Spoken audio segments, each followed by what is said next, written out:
order this meeting of National School District Governing Board. Will you please rise and stand with us as we pledge allegiance to the flag? I pledge allegiance to the flag of the United States of America and to the republic for which it stands, one nation, under God, indivisible, with liberty and justice for all. Thank you. Could you please call the roll? Ms. Thomas? Present. Ms. Ochoa Castañeda? Present. Ms. Lizarraga? Present. Ms. Peak? Present. Ms. Sarmiento is absent. Okay. We're going to start our presentations. Item 5A, we are going to introduce and welcome new employees, which is always fun. Dr. Keppen.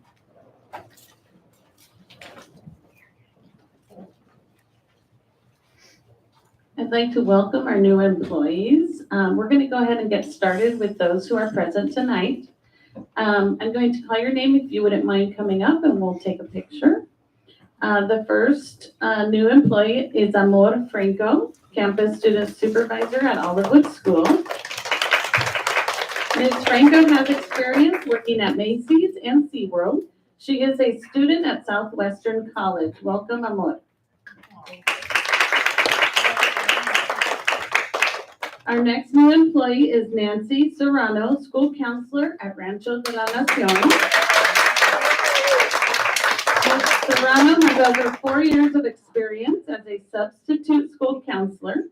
She holds a bachelor's in comparative literature from San Diego State University and a master's in school counseling from National University. Welcome, Nancy.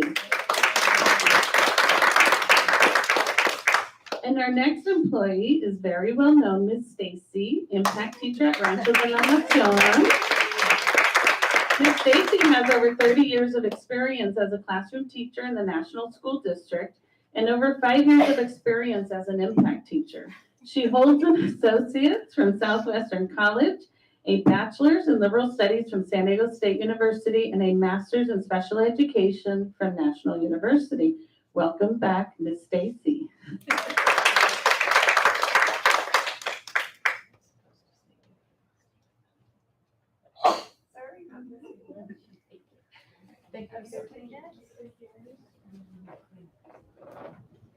I'd like to introduce the employees who were not able to make it tonight. Maria Ruiz, Transportation Student Attendant for the Transportation Department. Ms. Ruiz has over 6 years of experience as a bus attendant with the Northside Independent School District. She also has over 5 years of experience as an administrative assistant at Uiway Incorporated. She holds a certificate in education from the Northeast Independent School District. So we want to welcome Maria. Our next new employee is Jessica Garcia, temporary classroom teacher at Olivewood School. Ms. Garcia has 2 years of experience as a substitute teacher. She holds a bachelor's in liberal arts, science, and Spanish from San Diego State University. Welcome, Jessica. And our last new employee is Noi Kiyodara, temporary classroom teacher at Olivewood School. Ms. Kiyodara has been a long-term substitute for the National School District. She holds a master's of education from National University. Welcome, Noi, and welcome to all of our new employees.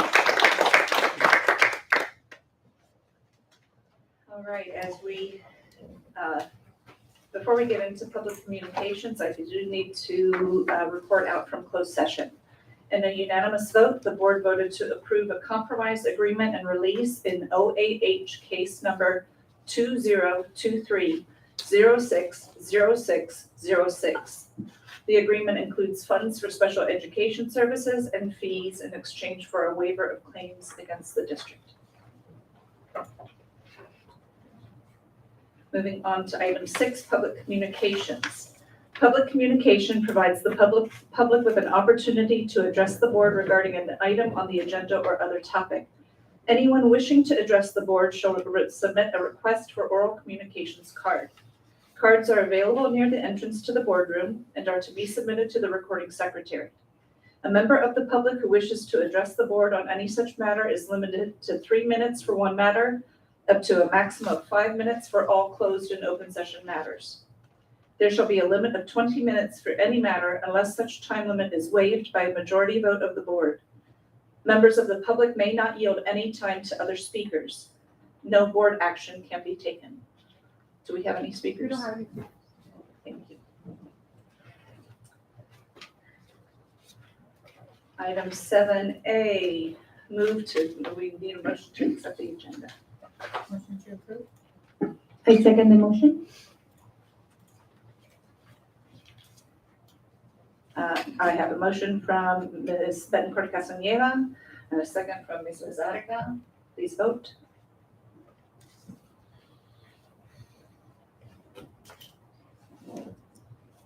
Sorry. Thank you. Item 8, approve consent agenda and routine items of business. Do I have a motion? Make a motion to approve? I second the motion. I have a motion from Ms. Avalos and a second from Ms. Lizarraga. Any discussion? Please vote. And it passes unanimously. General functions. Item 9A, we will have a report on the National Association of Latino Elected and Appointed Officials 40th Annual Conference. Our speakers are our trustees, Mrs. Avalos, Mrs. Betancourt Castañeda, and Mrs. Lizarraga. One of our board policies does ask that board members bring their learning back to the whole. So not just that they go and attend a conference, not that they just receive it for themselves, but they share what they've learned. And so that is the purpose of this agenda item at this time.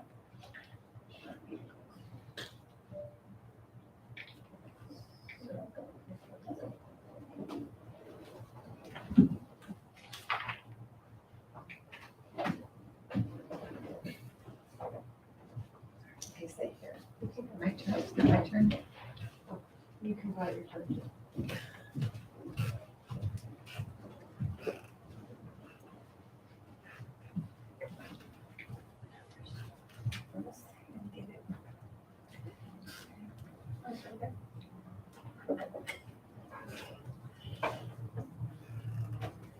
Well, thank you so much for letting me speak on this.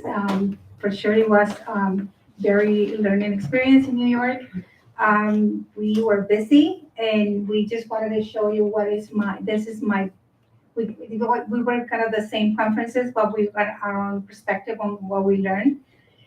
This is something was about cybersecurity. I think Mrs. Avalos went last year to the advocacy trip to Washington, D.C. I think they were enhancing cybersecurity and how we can reinforce it here in the district. So this is my perspective and what are we doing here in our IT department, and our IT department doing an outstanding job specifically for student safety and how they can be raising more awareness about how to take care of us.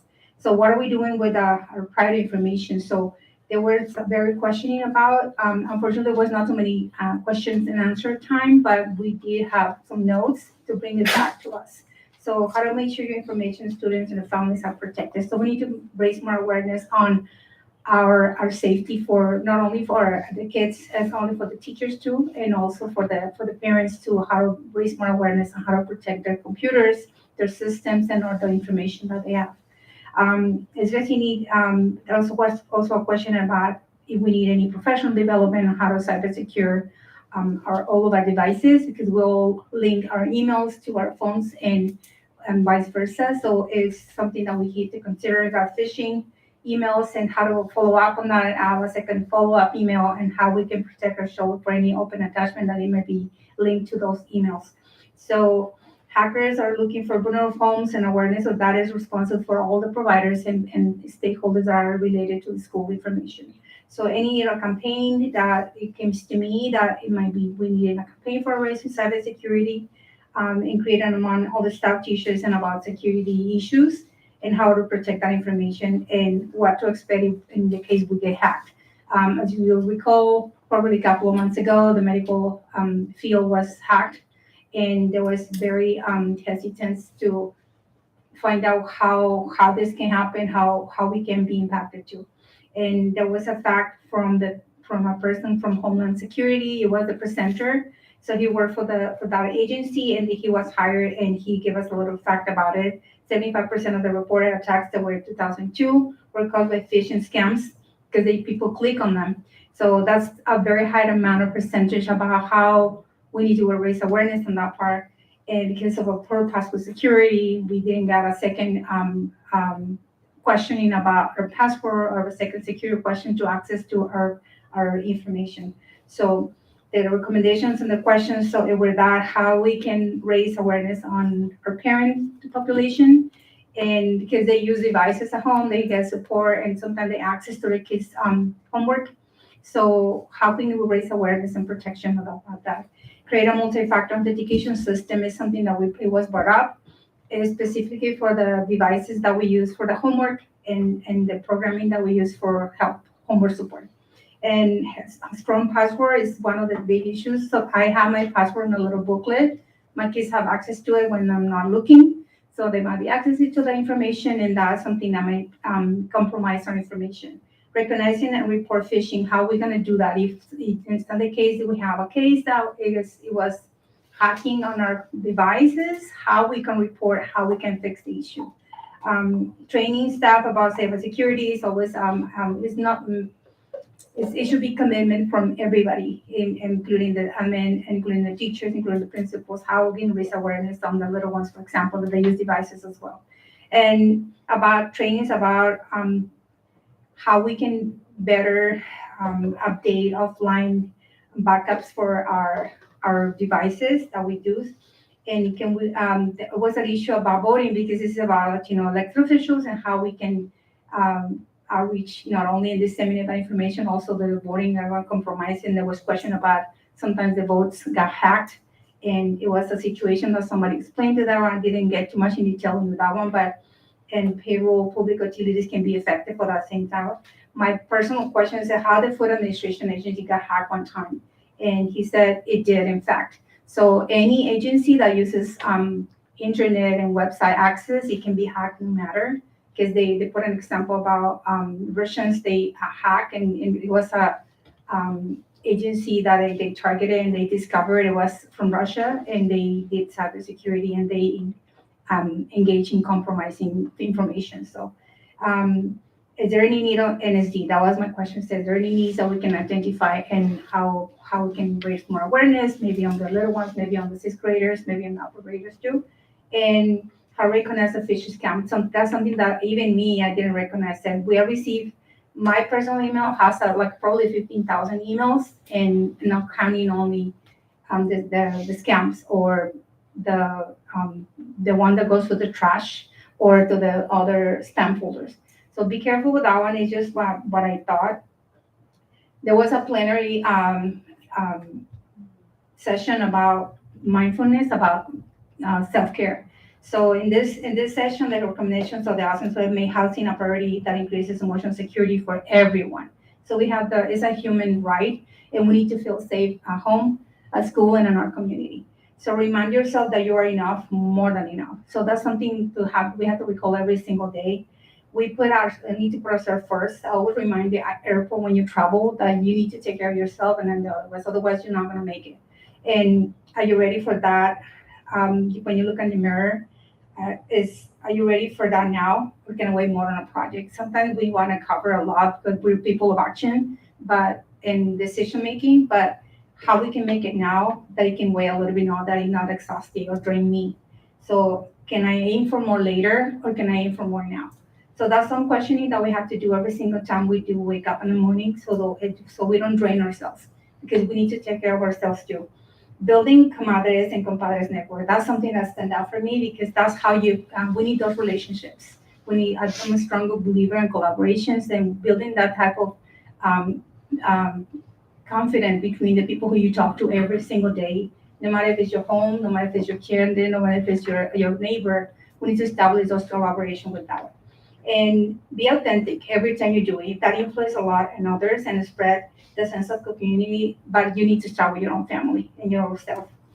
So the Latino Leaders in Developing Diverse Agenda and Coalition, was the last sessions of the whole conference, and it's always a fun one, and I like to attend that one because we always have a center dynamics, how about teamwork?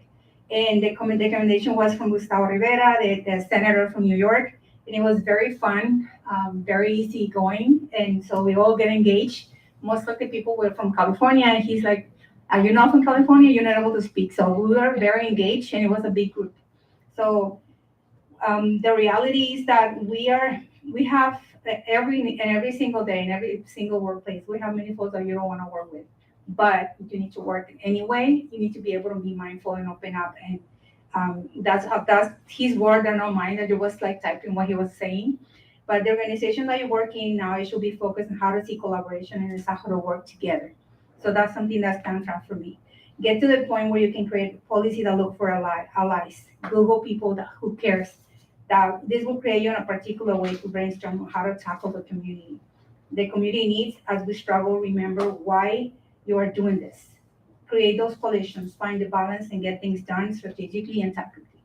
Look yourself in the mirror and figure out what you want to do. Recognize what folks that don't want to be in the conversation, but you cannot pretend they not exist, and bring them into the conversations. So this is a picture that we took in the end. You know, it was a lot of work, but in the end, we ended up being together, having a little gathering, because this what creates like the bonding person that we have to touch with. And I was really enjoyed it. This is Luz Molina, is one of the city council members here in National City, and we have the Empire State there. So thank you very much, and I'm going to pass this to Ms. Betancourt Castillo. Actually, we're gonna pass it on to Mrs. Avalos. She's next. Ms. Avalos, you're next. Sure. Yeah.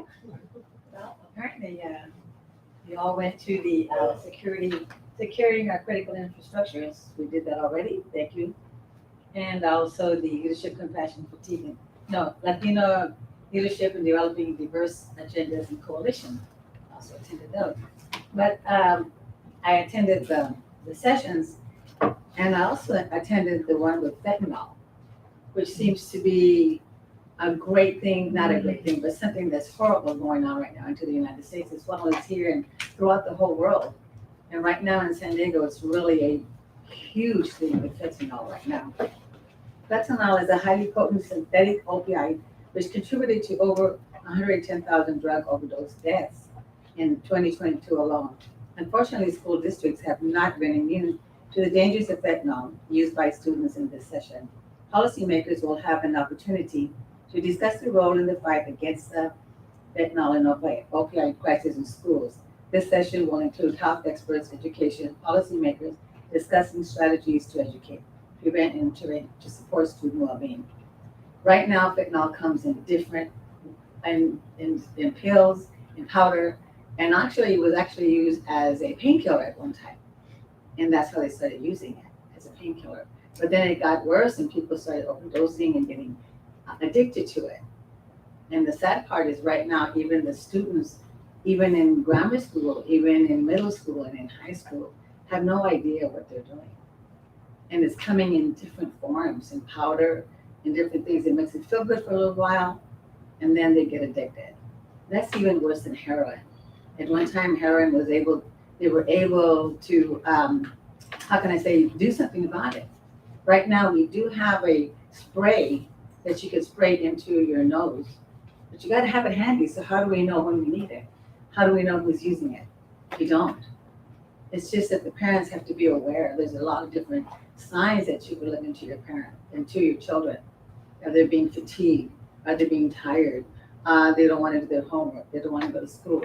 Those are signs that are probably overlooked from a lot of us parents, because a lot of parents are working right now. And so they depend on the child to go ahead and get ready and go to school and not doing their homework. So that's something that the parents have to be aware of, and let the district know, or let your teacher know, how is my child behaving? You know, is she falling asleep, or is he not falling asleep? So it's a very critical thing right now, is fentanyl. And it's very, very dangerous. And we're very, very worried about our children taking it. I also attended another one that was leadership, compassion, fatigue, and self-care. That was the third one. compassion, fatigue, and self-care. Latino policymakers are expected to provide solutions, support, resources, services, and comfort to their constituents in times of crisis and disaster. Unfortunately, being a public servant during such times can lead to burnout and compassion fatigue. This session is part of our ongoing Invest in Yourself series for NALEO members on wellness and self-care to maintain mental well-being while seamlessly fulfilling. The participants will have to place to share their experiences around the pressures of being a policymaker. In addition, experts will highlight techniques, skills, and resources to practice and prioritize self-care. This was to me, a very important session that I attended. Nora Vargas was one of our speakers, and you all know who Nora Vargas is. She stood up there and talked about, she goes once a week. So we shouldn't be ashamed of it. No one should be ashamed if they need help, if they've got something going on in their lives. Don't try to do everything at one time. It is don't try to be on your computer, try to answer the phone, try to do something on your cell phone. Multitasking, is that what it's called? Because you're burning yourself out. And we don't want to do that. The last time that we went to I think it was Rancho, that we went there, and one of the teachers said something. In fact, I said it two board meetings ago, that she said, you have to take care of yourself. You have to be aware of your health. You have to put some things aside and say, it has to wait. I can't take care of it now. Because if you're trying to do everything at once, what are you doing? You're only destroying yourselves. Because then you can't sleep because you haven't called this person out, or you haven't done this, or you haven't done that, and you're not ready for the next day anymore because you're worried about what you didn't do. So take the time to take care of yourselves. I was always told that I'm number one, I'm number two, and I'm number three. And that's the way I see it. Because whatever's going to happen, whether you're here or whether you're not here, it's going to happen anyway. So we can't say, oh, I'm not going to do this because something's going to happen. It's going to happen anyway. So like Nora Vargas says, she goes once a week. She speaks to a great speaker. Kristen was there, as a matter of fact, and said she needs it. Because being what she is right now, she gets all these horrible phone calls, horrible comments, and we all do, really. People don't like what we say, what we believe in, what we want done. We're the bad ones. Even though they don't realize we're doing it for them and not for us. The board has a big responsibility for our educators that are here, our students, and our families. So we have to communicate. And don't be ashamed if you need to go to someone and speak and say how you're feeling, and take time for yourselves. Take a day or 2 days out of the month and say, you know what, I'm not answering the phone, I'm not watching TV, I'm just gonna take a shower, lay in bed, and go to sleep. You know what I'm saying? Like, rest, let your body relax. You really need to do that. I learned a lot from this young man that spoke, and I was very proud, and that Nora Vargas spoke about herself. So you know what a great job she's doing. So those are the ones, and not only did I go to sessions, but after going to the sessions and learning that everything I had to learn, I did attend the Lion King. There I was in New York. And once in a lifetime, I think it was $195 to go, but what are you gonna do when you're only there? I might not ever go back again. So I went to see the Lion King, and there was Guadalupe Gonzalez, who was the board educator of the county, and Mr. Arturo Vargas. It was his birthday. And there he was the whole time, through the whole sessions, doing his job, doing what he was supposed to be doing. Mr. Arturo Vargas was also here in National City at one time, here when Alejandra was the mayor. So anybody could have gone to it. He's a wonderful man, Mr. Arturo Vargas. Also, we went to the cathedral. We went to Mass right there also. So we did a lot and saw a lot. But of course, it was so important for me to learn everything that I did learn, and I'm glad that everybody gave the report. So, any questions? So what are we going to do? We're going to go home and rest. Don't answer the phone for a while, and think about yourself and your health so that you can be ready for the next day. Thank you. Thank you. Thank you for allowing me to share. I think it's very important for us to be able to come back and not just report to our colleagues, but also to the community. Each day we had an opportunity to attend 2 sessions, which would be a total of 6. And I took advantage of every single one because I felt since we are going that extra distance to cross country, I felt it was very important for us to ensure that we are getting this maximum amount of knowledge and information that we can get to be able to come back and share. I'm going to share some of the items that we have already been shared because we actually overlapped on some of our sessions. But like Trustee Lizarraga said, we get different perspectives. So bear with me if there's some duplicates, but I'm going to do my best to try not to duplicate as much as possible. And I won't go over every single item. I'm just going to go over a few because otherwise we'll be here all night and you guys won't appreciate that. So one of the items on my first day there, I did attend a COVID-19 Students and Families Conference session. You spoke about, the program RISE. The acronym is Resilience in School Environment, and that's building resilience with no one single item to solve the problem. So, and giving time to our team to reflect as it can't be done alone. So it's something that we can actually reach out to these individuals to be able to come back and give us some guidance to be able to do some PD, but not to give you more work, but I'm just saying. And then when thinking of the whole child, shift from what's wrong with you from what happened to you, because that's a very negative perspective on what's wrong with you, so that's where we want to focus on the whole child itself. And it's important that there is a positive relationship with our teachers, our staff, and families, so students feel they have a safe and sound environment. The power of partnerships. Schools function best when students and staff are happy and healthy. So it's very important that when we have that positivity, we have better outcomes for our students and of course our families. The FRC has had to make some adjustments in their programs to cater to the current needs. Previous to COVID, it wasn't as a demand for emergency food services, and now that's what has been the focus, and mental health concerns. And ACES work shows in 2021, 500,000 children reported for malnutrition. So it's pretty strong out there, and the shift with their FRCs has been very important to be able to support our families. And then there's also a website that they provided us to, and it's open to anybody, but it's a healthiergeneration.org app for self-led training. So how we can do it independently to see where we're at, to ensure that we are taking care of ourselves. Because it's important, as previously mentioned, that we need to ensure that we are healthy, we are sane, to be able to provide more services and more support to those who are definitely needing.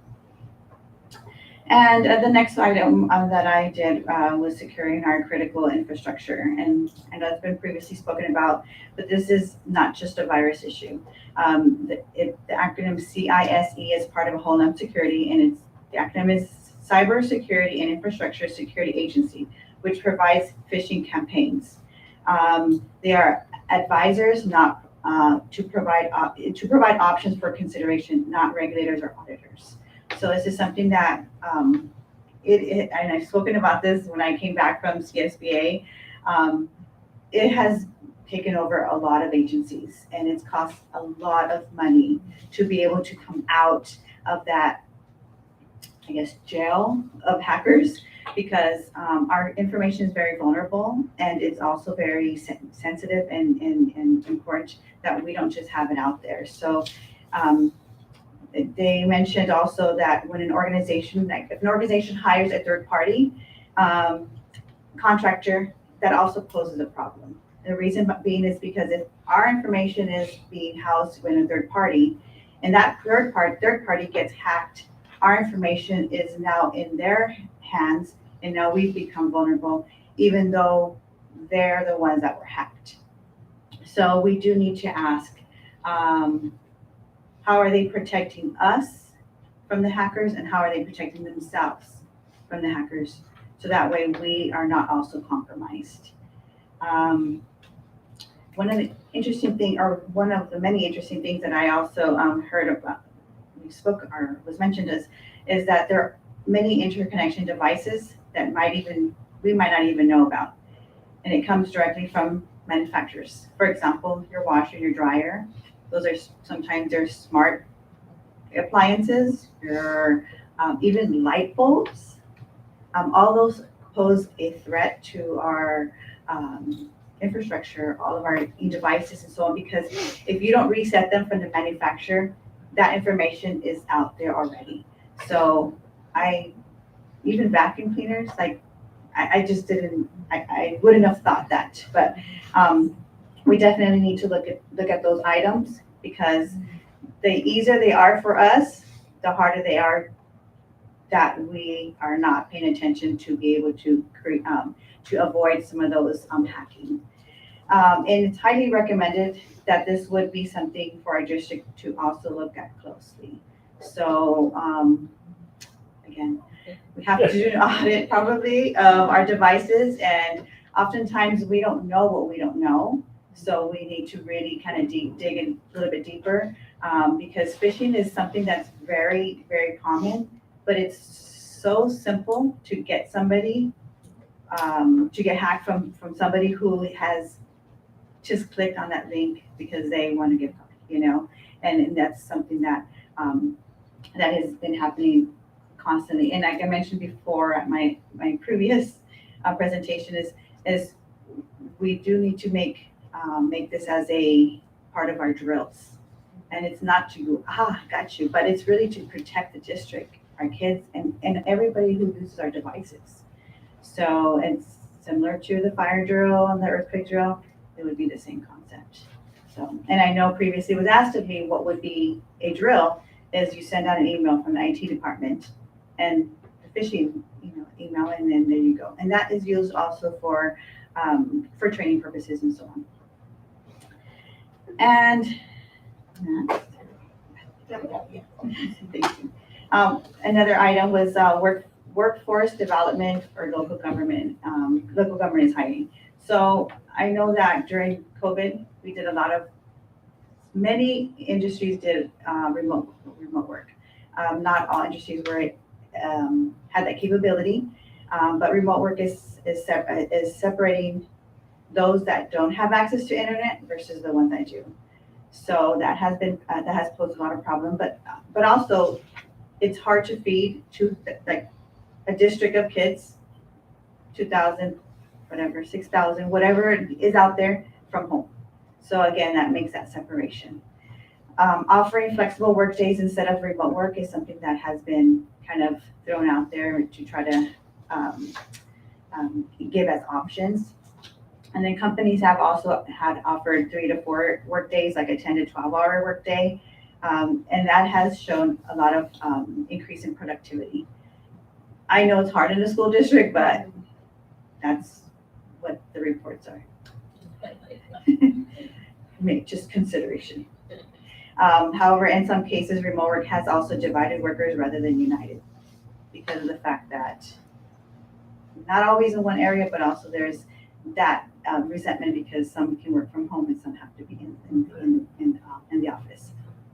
And interesting is young workers are having more difficulties with face-to-face work. They'd rather do online and digital work. So they were behind a screen for so long, so that's something that they're more used to. And so that's gonna wrap it up because I can go on forever, but I just wanted to kind of give some key points. But I did, in addition to these two, I also attended the nuts and bolts of budgets.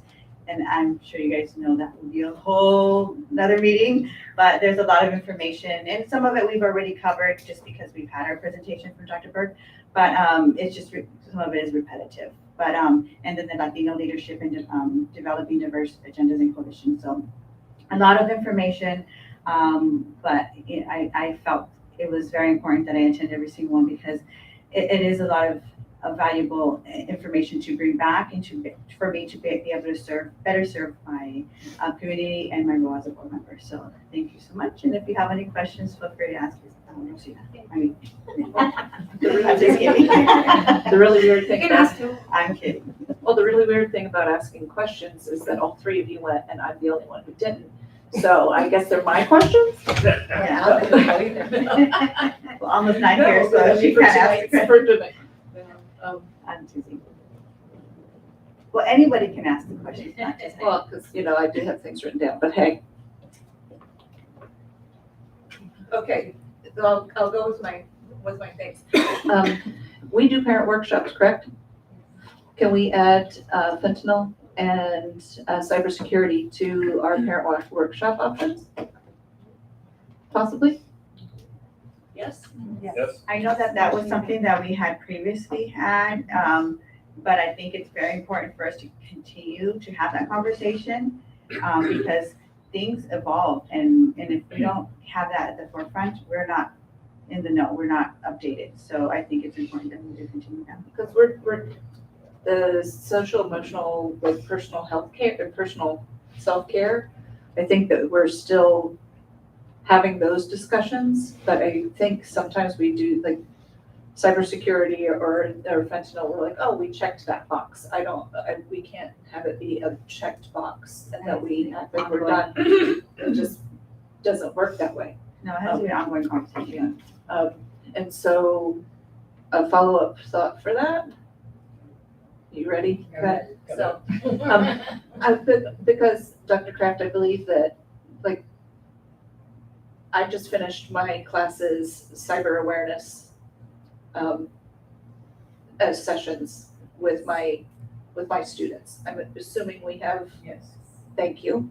So at all grade levels, we do, and in addition, we do. can you please? Yes, thank you. Sorry. We do, and in addition, we annually have meetings with our upper grade students regarding cybersecurity, particularly for watching for any kind of bait, trying to engage with the students, what to be aware of, and we also do that for our parents. Okay. Do we know how often that's being done? Generally annually. Can we increase the number of times we do that? Just so we can get more of a bigger audience, because it's happening so much and we need to really educate our families because it's very, very sensitive information that's being accessed. I personally was hacked, but I knew not to click on that link. And so I was aware, but not everybody was. Dr. Brady? Yes, I just had a suggested title for the workshops. It should be called "It's Time to Change Your Password."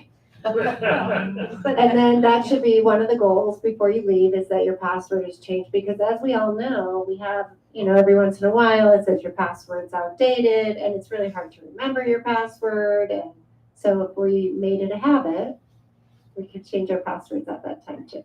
Also, the other thing was, don't make them so generic, because if you have it password 01, one of the reports that was provided was they were hacked because that was the password 01, something like that. It was very, very basic. Yes, and so naturally that's probably the first thing, that the hackers use is that password, because it's a generic. Well, and as parents, we do I'll name them after my password after my kids. They'll never get that one. But yeah. Another piece to it, I'm assuming that Dr. Brady as well, that with the Keenan security trainings, that one of the pieces is cybersecurity that teachers have to do every year. It's like a 15-minute. It's an option, but we have not assigned it yet. Okay. Okay. It's an option that we have not assigned yet. Okay, that's because I just had to finish mine, so I was wondering. And to piggyback on trustee Avalos's fentanyl. So my eldest being in med school carries on her because also the neck of the woods that she is in Camden, New Jersey, is a high fentanyl, high socioeconomic needs, but it's a high fentanyl use area. And so she is trained, she carries the spray on her person. So the question is, who at our school sites should be trained and who should have access to that? Because we always want to assume that our kids would never, they're so young, they wouldn't. But, so who would I'm not necessarily asking for an answer, I'm asking for us to think through that processing, because none of the 100,000 deaths need to be ours. And pray that they aren't anyone else's, but what do we do to actually be active about it? And whose responsibility is that? The health clerks, like where could we position this? And working with Rady's so that we could be equipped as we should be. Dr. Brady. Yeah, I just wanted to remind the board that last May, you did approve, per your board policy, Narcan at every one of our schools, and our health assistants are trained in using that. So that is in our board policy. It's also in the education code, and you did approve that purchase for all of our schools. So thank you for that. Can I add something to that? I was able to do the fentanyl conference as well, the session, and the data that we have, it would be good to analyze what data we have in National City or the surrounding areas that we have our population attending the schools. I personally witnessed a former student of us on the 4th of July fair. The paramedics came in. I felt my heart broken that I couldn't do anything witnessing that. So how are we gonna do as a part, not only providing Narcan to our stock, but how to put in educational preventative methods to identify that. So I was heartbroken, believe me. I was like, when I went home and I saw that situation, and that former student looked at me because he knows me, like help me. Otherwise, I was not able to do nothing because I was surrounded by police officers, and the police officers knows us too, as the leaders, that we can do anything about it because, it's confidential and it's intrusive. So I was heartbroken. How are we doing as analyzing the data and the need? It should be there to educate parents about what to do. I experienced a fentanyl presentation on the middle schoolers, but now it's getting down to the grades. It's not getting only for middle schoolers and above. It's getting below that. So how are we going to do that more proactive and educate our parents to identify those symptoms, like Ms. Alice was saying, probably non-attendance or poor attention, poor attendance. Also the physical appearance of the kid can be a sign. So how are we going to identify and help our parents that way? Is that something that we can partner up with our SROs to be able to provide some PD for across the board, parents, students, caretakers, and our staff? Because it's not even just the consumption of it, it's actually sometimes the exposure of it. So it's very important that we have that awareness. So, can we sit now? Any other thoughts? Thank you very much Well, for thank you your for listening. And presentations tonight. I appreciate that. I'm thankful that the policy asks us to bring these things back because we have a lot of areas where our kids have need us to step up. So thank you. I agree, and there's times that we're not all of us can attend the conferences, so it's important for us to be able to bring it back to everybody. So thank you for enlightening me on bringing this back. Yes, ma'am. This has nothing to do with fentanyl, but I remember a while back, a few years ago, this trafficking with the young children. We did have in our schools, the county came and gave us classes on what to look for and tell their parents, where they were targeting these girls or boys at the shopping center. They would see these little girls or these boys looking at the windows, oh, I wish I had that dress, or that purse, or those clothes or something. And then somebody would approach them, and they go, oh, well, we can get it for you. So the person would buy it for them, and they would take it home. This is a true story. They would take it home, and then when they would ask them, where'd you get this purse at? Where'd you get this dress or shoes? Oh, my girlfriend loaned it to me. Well, it happened to a young girl that goes to Our Lady of Guadalupe Church. She was trafficking, and she finally got out of it, and she tells her story, which is heartbreaking. And she's grown up now, but to hear her story, I think would be a good thing to have someone who has been in that situation to come back and let our girls and boys know, this is how it happened to me, this is what I did.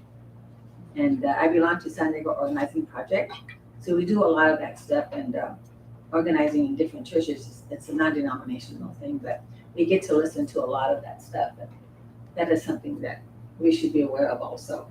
But we did bring it to our schools. Well, and there are organizations that will do that. It's required, starting in middle school, that we have trafficking prevention awareness, Yeah. and all through high school. So that's legally, like, there are legal things in place. We miss them that little bit by being elementary, but it's no less important that we watch for our kids. Thank you, Mrs. Avalos.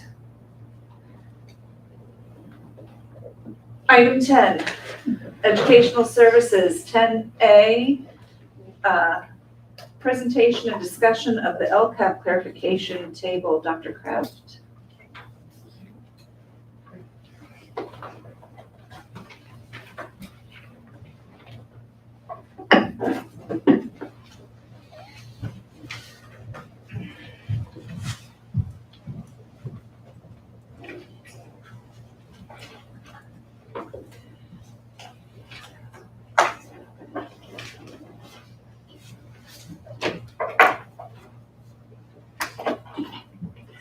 Good evening, interim board president, trustee Gates, and the rest of the board and executive cabinet. And I wanted to provide you this informational session to give you kind of an overview of the last phase of the LCAP.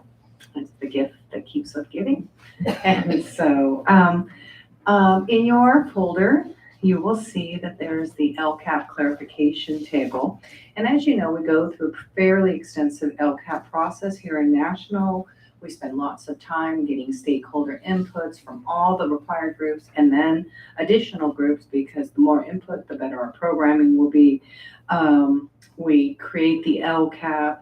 We partner with the county as well as our business department to ensure that our budgets are aligned and that we are effectively and prudently spending the money as it should be spent that's provided to us.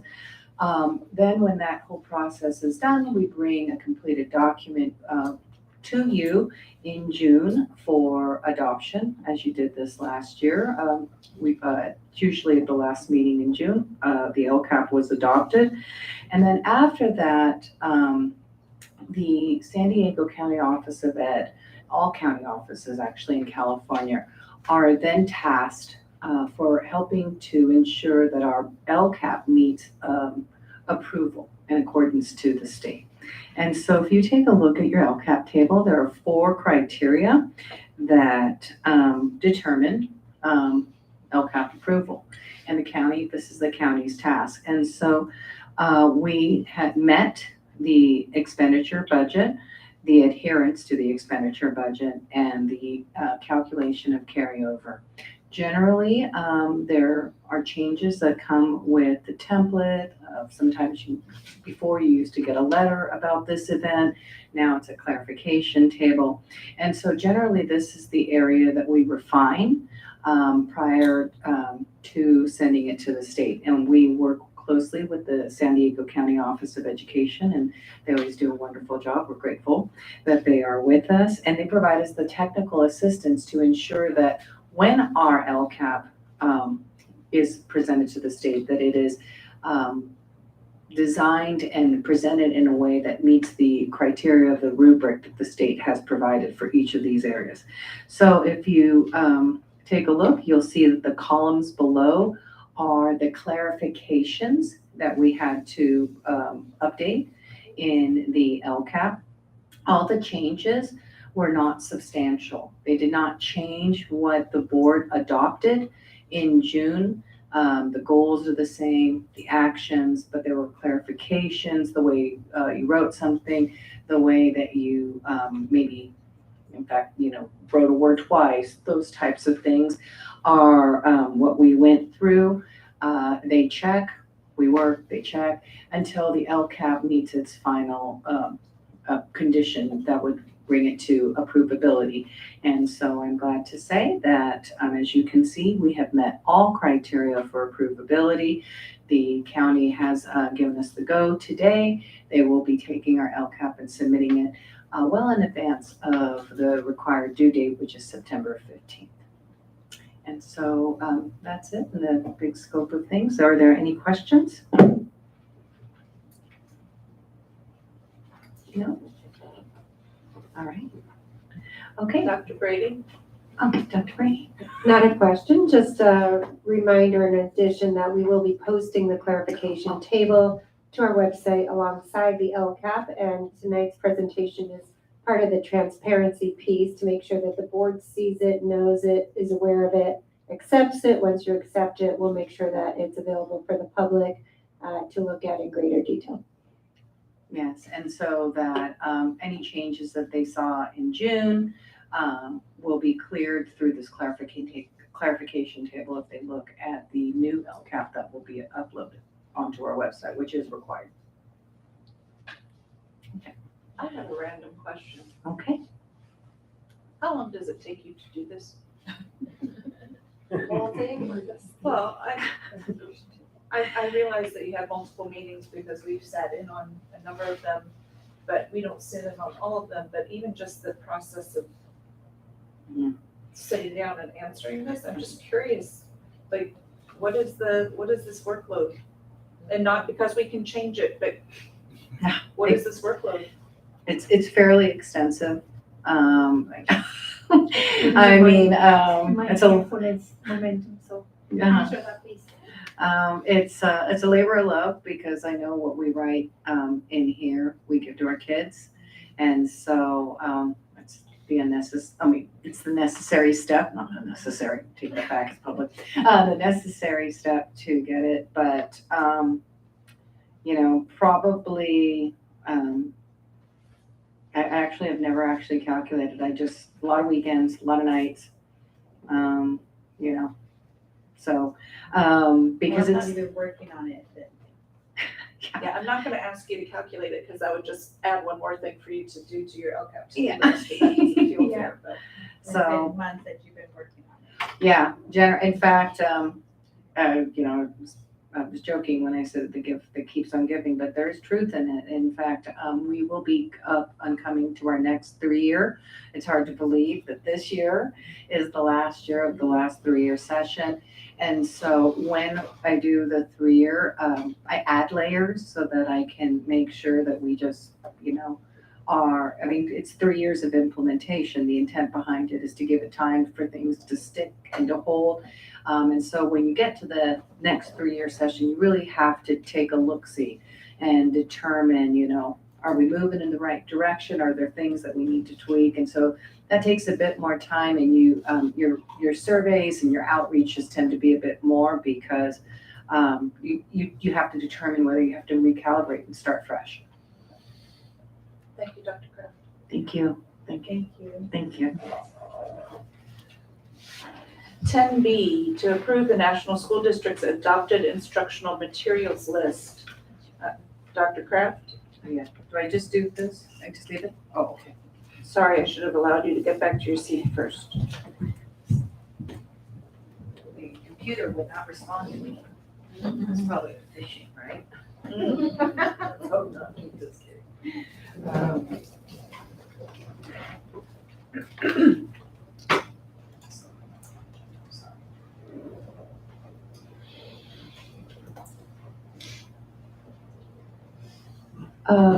Yeah. Thank you. Actually, do I want to ask you all for a motion first? Motion to approve. Motion to approve, Ms. Beckman Castaneda, the National School District's adopted instructional materials list. Second motion? Thank The you. second motion? Now, Dr. Kraft, is there anything you need to share with us about it? Every year, we do approve the instructional materials list so that we know that we're always operating with standards-based materials and that our students have what they need to learn. This changes as we make new adoptions, and we will be probably looking at a new adoption in another content area in the next year or so. And this helps us to meet our responsibilities with respect to the Williams settlement, and which you'll see in the next item. All right, we have a motion and a second on the floor. Do we have any discussion? Okay, motion by Ms. Betancourt Castaneda and second by Ms. Lizarraga. Please vote. And passes unanimously. Okay, item 10C, to conduct a public hearing to discuss the sufficiency of instructional materials in National School District. We will now conduct a public hearing to discuss the sufficiency of instructional materials at National School District. The board will now hear comments from any members of the public who wish to speak on this matter. As part of this hearing, we will make a brief statement. Dr. Kraft. We recently have undergone and done counts of our materials with relation to our students. And we have found that we do meet criteria that the students have sufficiency in instructional materials.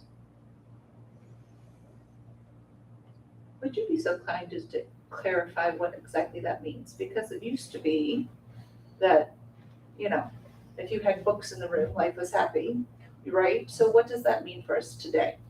So if we have approved adopted instructional materials that we operate from, for example, I'm just going to use our ELA material, English Language Arts, a benchmark that that every student has the required text.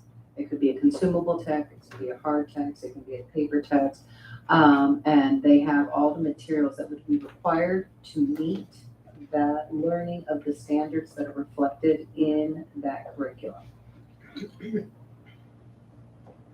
I have a question. Just a clarification question. What is the implications of having the enrollment? Because I know enrollment is not the same about attendance in person to buy materials, for what can be the impact, or can be the negative, positive, or that's budgeting. So oftentimes when you do adoptions, just the way the business aspect, I think this is what where you're going at, you ensure that the time of purchase that you have sufficiency for the student population that you are buying for. And then you tend to put a little bit of an overage, just a cushion. Things get lost, they get damaged, so that you have it.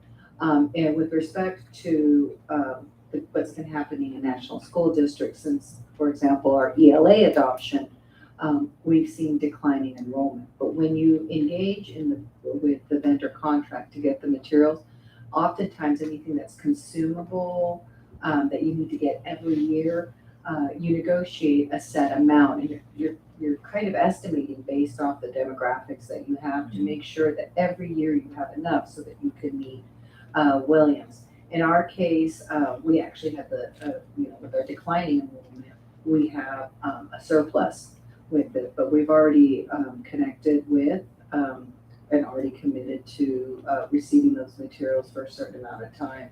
At that point, when you stop doing it, you can do a new contract if you want to continue with that adoption, and you can then modify the amount. Okay, thank you. Any other questions or comments from the board?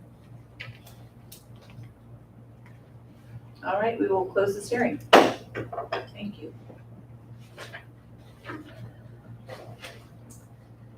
Item 10D, to adopt resolution number 23-24.11, determining the sufficiency of instructional materials in National School District. Do you have a motion? I make a motion to adopt the resolution. I second. Anything else that anyone needs to add? Thank you for your prior explanation, Dr. Kraft. I have a motion by Ms. Lizarraga and a second by Ms. Bettencourt Castaneda to adopt the resolution. Please vote. Passes unanimously. Item number 11, Human Resources. 11A, to approve number CT 4105 with University of Massachusetts Global for Teacher Service Preparation Program. Do I have a motion to approve? Motion to approve. I second the motion. Dr. Kevin, would you speak to this for us, please, for a second?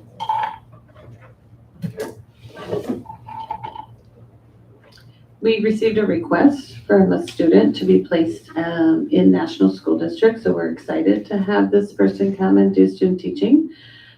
We just didn't have a contract in place, so this is to solidify this, and if approved tonight, the student will be starting very soon after.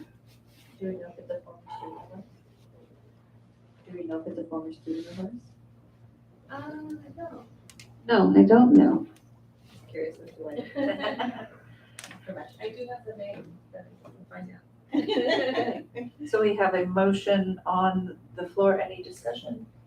Okay, so motion by Ms. Bettencourt Castaneda, second by Mrs. Avalos to approve CT 4105. Please vote. And it passes unanimously. 11B, to approve number CT 4107 with Maxim Healthcare Staffing Services for COVID-19 related services. Do I have a motion to approve? I have a motion to approve.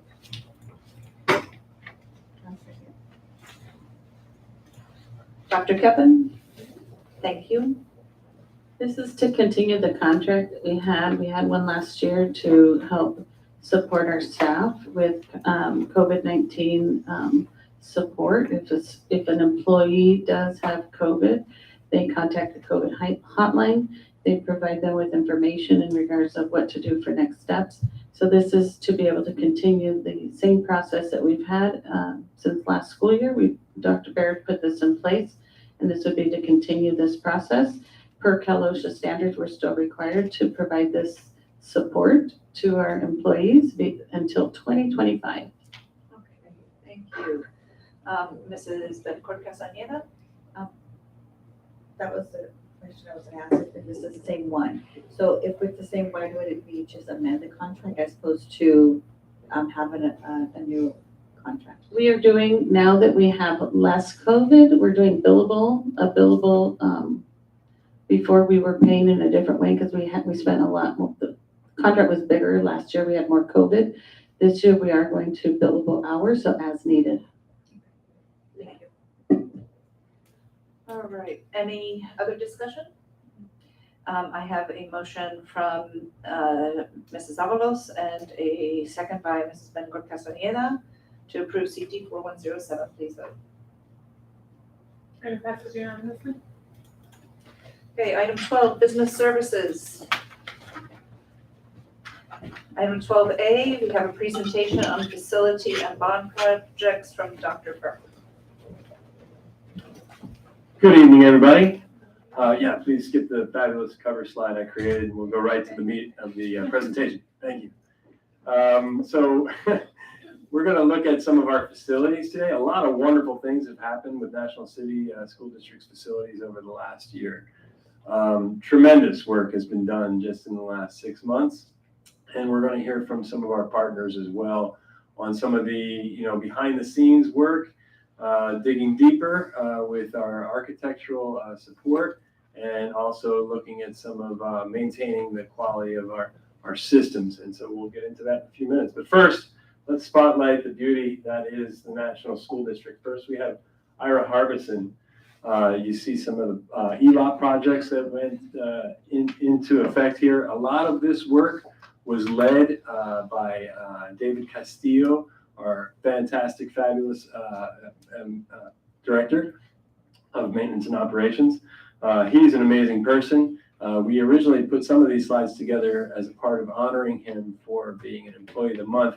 It hasn't lined up schedule-wise for us to bring him in. I'm sure he will be coming into a board meeting very soon. And we can applaud him at that moment for some of these pictures that make kids smile every day. Kids are actually out playing now on these. We're just actually, today was the first day some of the kids were able to play at the upper playground for Harbison. There's a lot of work that went into it. After getting it all looking perfect, you still had things like laying sand into the the artificial grass. Even going through the artificial turf and the wood chip surfaced areas to make sure there weren't nails, taking magnets through, and just every little detail you can possibly imagine to get it finalized and ready and touched up. So there's Ira. It's a thing of beauty. You can see the musical, the sensory garden element right there with the musical piece. But there's just a wide variety of toys and games, and we did talk about some of these spaces before at a prior board meeting. El Toyon is another. There's some of the work that has occurred over the last year at El Toyon. And again, we can point also to the desks in place and chairs in place as well as part of the projects that have gone on. Can I make a note to those tables? Those are also ADA, there's a variety of them that are ADA compliant. It's accessible for the wheelchairs to be able to come. Roll. close. Yes, very important. Accessibility. Thank you very much for pointing that out. Next, we have Olivewood. Olivewood is a lovely school. That expanded garden. Now, you'll see some differences in some of the schools. Some of them, the bond not bond. We did not do this work with bond. ELOP funds were invested in some sites, and we haven't got there with some of the others. There's another ELOP plan in formation as we speak. So as that's occurring, we'll be looking at more play spaces, more spaces that can support extended learning. So with Olivewood, you don't see some of the evidence of the bond spending, but you do see an unbelievably expanded community garden and just an awesome learning opportunity right there, and just beauty all over the place at Olivewood. My zucchini did not do that this year. Oh, no? I am amazed at how well zucchini grows around here. They come out in my garden like that big. It's so great. I can bring you some. Yeah. The ones that Olivewood, for whatever reason, I've seen them ginormous. Yeah, they're huge. It's I've just been like to that ideal here. have one before. Yeah, I'm getting that zucchini bread with the choice for that big ones. there you go. Some of the noodles and all those alternative options. Okay, Central. Central is also a school that we will be talking about with our architects more, but you do see some of the fine work at Central as well. Lake and Acres. Again, Just wanted to give a shout out for the bond did pay for that new furniture, that beautiful new furniture. there you go. There you go. That we have so patiently been waiting. Yeah, it's been fun to go into the classrooms at the site visits the last few weeks and see all the kids in the furniture using it and comfortably accessing learning from there. I did ask when I was Safely. at a visit, I asked students what they thought of the furniture, and their faces lit up and they Yeah. were very much happy about it. Because you can write on the desk, it's like a whiteboard, but it doesn't look like a whiteboard, but and they love the mobility of it, and so they can get creative on how the teachers can set up their classes. Yep, precisely. Palmer Way.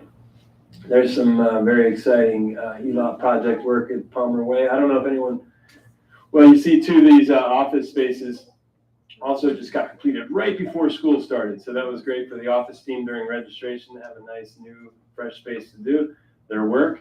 Pickleball, I don't know if you know pickleball, that is the fastest growing sport in America. No joke. That is the #1 fastest growing sport in America. So just, look out for that. And I know our board is into might be one of the board Olympics, the trustee Olympics events. I won't make mention of whether or not my husband should start playing pickleball because of his knees, and whether it's age-related for pickleball coming. I won't talk about that. Well, the way I describe pickleball to those who don't know, and anyone out in our online audience, is a lot of people think of it as small tennis, and I think it's much more like big ping pong, like gigantic ping pong, where you're standing on the table, and it doesn't involve nearly as much running as tennis. So it's a great safe sport for us to have and to get some good exercise. We need a training. We will be, and we will have competitions. I I see you. All right. Bring I it. meant with the students, but I could do something with the board. We could probably combine that with the cybersecurity. Yeah. It's There not you a go. conversation. Why not? Go ahead. All right, and then at Otis, look at that. I mean, that just looks like a very exciting place to go to school.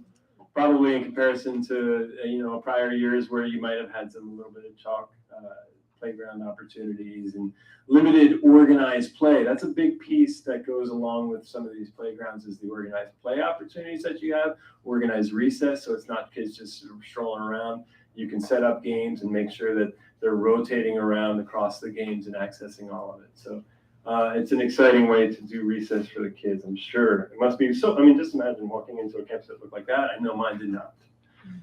Las Palmas, same, very similar. You got your sensory garden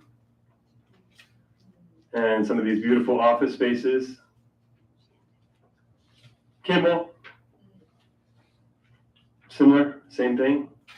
Just a pleasant place to be, right? Just looks awesome, very inviting. Rancho, there's more pickleball. There's some fine work over here. What, yeah, and the hydration stations, huge.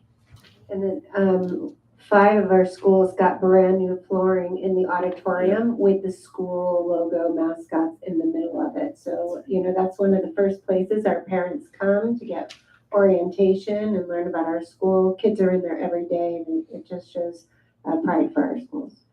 Yeah, and those hydration stations are awesome too. Those are all filtered water that's coming out of there. So I know we always have concerns, in older cities, in older living spaces. Are we going to have lead pipes? Are we going to have rusting systems? Are we going to have leaching to our water systems?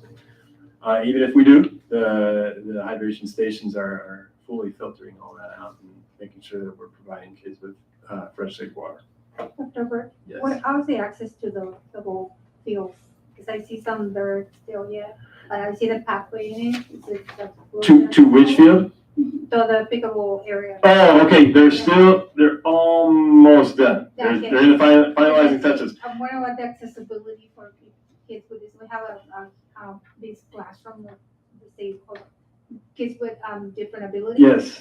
So the accessibility to that one would be. Yes. And all of the work that's been done on these playgrounds, we wouldn't have done it without, and architects probably touch on it a little bit, about making sure that we are providing path of travel for kids to access them. So for example, at IRA, there used to be a really tough, well, it didn't seem tough to anyone that was not in a wheelchair, or many people that weren't in a wheelchair, but you'd have to go, it was just one switchback on a big hill. So it was pretty steep and pretty steep.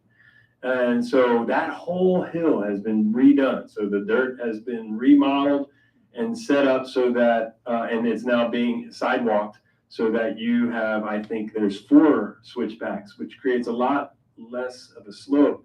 So yes, now it does meet that ADA compliance, and now the kids in a wheelchair could access that space at IRA, even though it's up above the rest of campus. And the same at Pomeroy, Right. correct? Yep, same exact.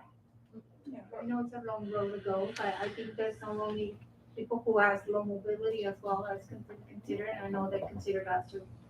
Absolutely. Thank you. Absolutely. Dr. Burke, Yes. can you share on the bottom 2 pictures? I know one's a shed and then the window, but the purpose of displaying those 2. Just that they're fresh refreshes. It was actually the principals who identified the different refreshes on their campus that they wanted to spotlight. They each got a slide to work on and identify it. And it's a nice, fresh, clean space. And, we're a 100-and-something-year-old district, 150-year-old district with 100-plus-year-old buildings. To see something that looks like that is pretty inspiring. And the picture on the right is actually restrooms, Mhm. and they were leveled, almost like they were gutted completely and rebuilt. Tile all the way on the walls, on the floors, brand new toilets, dividers. Yes. Yes. Yeah. And then worked in many old schools and I've never been in a restroom like that at a school. So, yeah, so it's nice to see. And also last but not least, our early childhood engagement and family engagement department. Had some things that they wanted to point out, and they actually put some words to the images. I'll let you read them if you like. As I'm calling up our partners, I'm going to first start with our architectural team of Travis Keltner and Stephanie Antle. Did I say that right? A-N-T-L is an interesting spelling. I've seen it now 20 times, but that's the first time saying it out loud. I probably should practice first. Stephanie Antle. Okay, come on up, Travis and Stephanie, if you'd like to share a little bit about your work. What they're doing is looking at our 5 of our campuses, and I'll let you expand on that a little bit, and assessing for path of travel, access, and safety. And so Travis, thank you for being here. You are from SPGA? SGPA. Darn. All right. Architectural and planning. So thanks for being here. Like I said, I'm Travis Keltner with SGPA Architecture and Planning. I was brought on to talk about the status of the physical needs assessments that we've been performing for 5 of your all's campuses. Just as an introduction, we were brought on board as an on-call architect services, and our first task was to assess several scope items related to Measure HH. So we were looking at playgrounds, accessible ramp improvements, different path of travel and accessibility improvements as it relates to the campus as a whole, restrooms, and then as well, what implications might be required from a code standpoint to implement those scope items. So our process, we took the drawings, the 5 schools that we did were, we have reviewed so far are John Otis, Central, Las Palmas, Ira Harbison, and Rancho de la Nacion. And each one, we assessed the playgrounds as the primary focus. And then there were several other items. We broke them into 2 categories. One is barrier removal. Specifically at a playground, you're looking at equal opportunity to elevated and ground level components. You're looking at path of travel and access to it. And then from there are a list of requirements to bring it into full compliance. There are a lot of considerations that need to be made, which can balloon scope like this. It seems so simple to install a playground, but to the code, if it's anything beyond barrier removal, and barrier removal is a very loose term in the code, it's very much interpreted by the Division of State Architect who reviews these items, you trigger a full path of travel upgrade, as well as restrooms that serve the area of work, drinking fountains serving the area of work, and there's some minor things like telephones and signage. So we started, this is just an example of one of the graphics that we put together for John Otis, and then we ascribed keynotes for each of the things that we found, where we define what the path of travel is to the areas of work. And then we put value to each one of those items so that it can be assessed by you all from a higher level. Where we're at now, we've presented the assessments to you all for review. And then after you all have a chance to review those in detail, we'd like to meet further and understand, where you all are at in terms of level of compliance, budget, and how it aligns with your goals with Measure of HH for each campus, what can be allotted for each campus. And then from there, we would take those items to the Division of State Architect. We'd have a preliminary meeting with them to understand how they interpret the projects and if we captured everything that is of concern to them in the code. The reason we want to have a conversation with you first and look at the budget and the level of access that is gained or lost by each project is because, like I said, it seems simple to install a playground, but then it can balloon into a scope that is no longer feasible for the measure to support. There are valuation thresholds and hardship definitions within the code. Those are also interpretive, and the authority having jurisdiction, Division of State Architect, they would be the ones to make the determination. So our conversation coming out of the assessment report and the review by you all would be, how do we want to approach DSA in terms of the budget allowable, the feasibility, the accessibility that's gained and lost for each scope item. I was told to keep it simple and higher level because there is a lot to digest in those reports. There are also, we did put together budget numbers related to each one of those scope items so that we can start to get a feel where those are landing and the weight that you want to put your dollars behind. So are there any questions? It's my understanding we got the information, Last week, the reports? Yes. the reports, okay. Yeah, I have them still. So you're all still processing Yeah, it first? just came in, I'm still processing. Okay, great. They were just Just turned curious over, about so that. yeah. No, thank you. That's why I And was they're not light reading. No, they can be quite detailed and nuanced, and that's why I was telling you where we're kind of at with the process is, this is time for you all to digest, and then we would like to meet with you all to answer questions and to go over the requirements. Okay, Trustee Lozada. thank you. I have a knot in my throat right now and I'm surprised to see all this. This is a vision that it was done by students, Mhm. specifically at Central. And I just want to highlight that part because they saw, you mentioned that there was improvements in the pathways, but you didn't mention stages on the cafeteria, so but usually they Oh, are. yes. So I just want to hope to see that's a possibility or as part of it, because building has another coding for feasibility. Mhm. And because we're all burial schools and I know how they struggle and, the school over 150 years old is a lot of wear and tear, a lot of coding to consider. But this is something that they feel heartbroken one time. They say, I cannot get access to that one, and the parents cannot see the child because it's in a wheelchair, something like that. And stages are all inside of the buildings. So the playground may be more feasible, but visibility on coding and how to manage those bonds and regulations. So that's something that we can be aware that may not happen overnight. And this is probably 3 years ago, right? 3 to 4 years ago that they were considering, the students that initiated this. So they see that, and seeing this as a reality now in how to move forward with more amenities like this. This is very amazing. And thank you for considering all those factors that we all come up with it. But the students have to take credits for that. They saw all this. And I see now that if they see this part, I was a child when I went into the Ira Harbison playground. I was like, look, a child. And it feels joyous to be there. Thank you. And Central was one of the locations, as well as John Otis, where we looked at stage lifts. Thank So you. that was analyzed and it's in the report. Yeah, thank I'm assuming some of these things, like I'm thinking, for instance, my kids attended Las Palmas and Ira Harbison.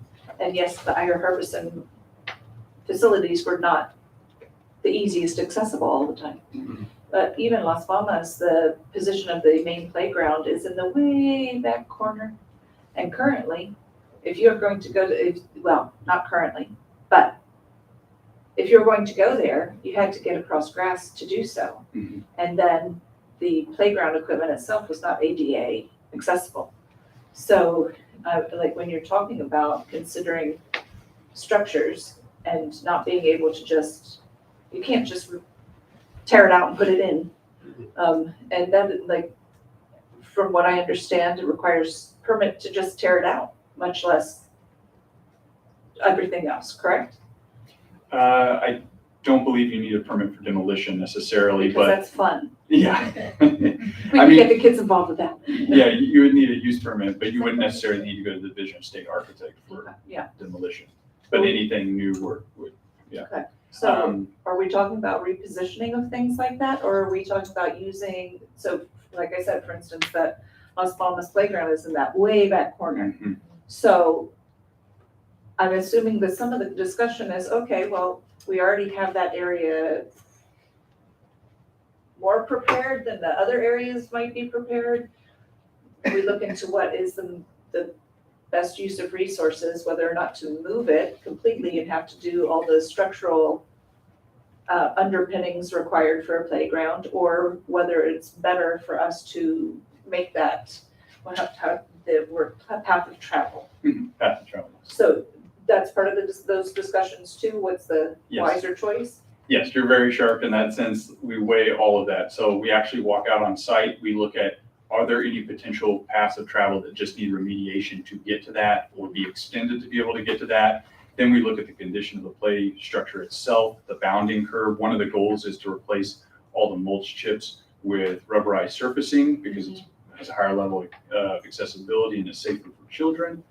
Can the curb handle that? Because it might look prepared, but at the same time, we find out we have to demolish the curb, we have to grade away the wood chips, and then we have to demolish. Why wouldn't we move it closer and save the money on the remediation? And in that location, that is actually our recommendation, is to relocate the primary play structure towards the front, closer to the asphalt pathway, because there's just the cost to get all the way around there with an accessible path of travel. There's no benefit to the project. So we do weigh those in our determinations and recommendations. Thank you. Dr. Brady? I was just gonna say, I know that Dr. Burke probably was going to tell you at some point, in his next comments, that we are gonna look for a date to bring the board together in a workshop to dig deeper into the reports. We just wanted an opportunity to look at them first and kind of process them and then come to you with some recommendations and some very targeted questions to get your feedback on. Any other questions? Thank you, Mr. Keltner, very much. Unless- We're almost done. We're almost Okay, done. Thank you for that. Thank you very much, Travis. And- And our next guest, Luke Foster, if you come on up, Luke. Luke is a partner of Nationals. He's been helping keeping our kids dry with roof repairs and so forth.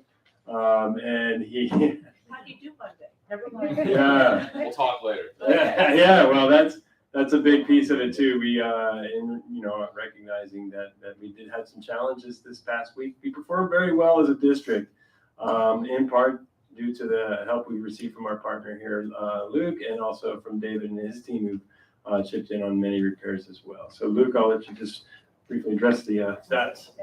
Thank you. Thank you for the introduction, Dr. Burke. Hello, everybody.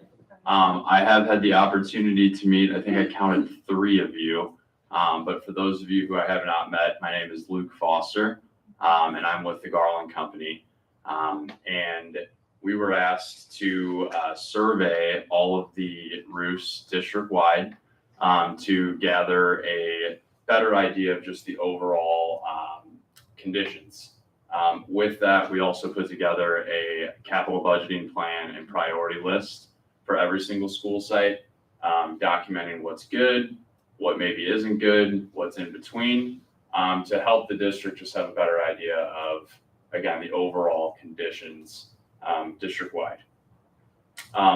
But I was given instructions short and sweet, so that's my goal here. Thank you, by the way, for all your presentations. I learned a lot, and I don't know which password I'm going to change first when I get home, but I've got some to change.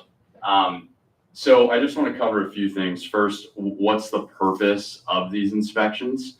Then I want to just brief you on the overview of what we did while we were on your roofs.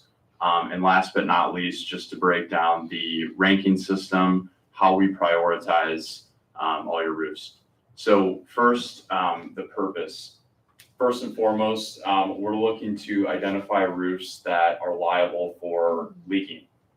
Maybe they're actively leaking, or they're in a condition where they look like they could be leaking in the near future. Leaks are going to impact daily operations. So we want to target the roofs that could be a liability for that and put a stop to it. Air quality, this ties into that. This was a big focus of all the recent ESSER funding. Leaky roofs can negatively impact the air quality inside your buildings. It's obviously of utmost importance that we have a safe and healthy environment for your students and your faculty to come into every day. So we're looking for air quality, water intrusion, and last but not least, by implementing a plan to target roofs that may be leaking, we're also going to help reduce the district's maintenance burden. So reduce the amount of times that David's facility staff has to go up with buckets of mastic on roofs, patch leaks. They have a lot of, other tasks and things that they can be doing, right? So the goal is to put together a plan that can improve all of these things. So what did we do when we got on the roofs? First, we conducted a visual inspection. So we looked at everything on the roof field, the perimeter, all of the rooftop equipment, the drainage design, virtually everything that's up on top of each of those roofs. And we took photo documentation, which is all included in your conditions assessment that was provided to Dr. Burke and Dr. Brady. And then we took what are called core samples. So that's an actual physical cut into the roof. And that is arguably one of the most important aspects of that inspection. Why? Because it's telling us a lot. It's telling us what the structural deck is that's supporting that roof. Is it plywood? Is it concrete? It's telling us what the existing roof is. Is there one roof? Are there two roofs? And it's telling us the age and overall condition of that roof. When we take core samples, what we want to see is a sample that is adhered really well. That tells us that there's serviceable life in that roof versus taking a sample that you're able to peel apart. That indicates that there is no adhesion, there is a lack of serviceable life in the roof. So doing all three of these things, we're able to have a very thorough understanding of the overall conditions of each roof. We use a pretty straightforward ranking system, 0 through 10, but we broke it up into 3 categories. Everything that's ranked 9 through 10 is considered an immediate need. Everything that's ranked 7 through 8 would be considered a near-term need. And everything ranked 0 through 6 would be considered a future need. So 0 would be your roof that got installed last year. 10 would be emergency replacement. So it's from best to worst. There were a number of roofs that were included in the 9 through 10 category. And these are going to be roofs that are failed or at the end of their life cycle.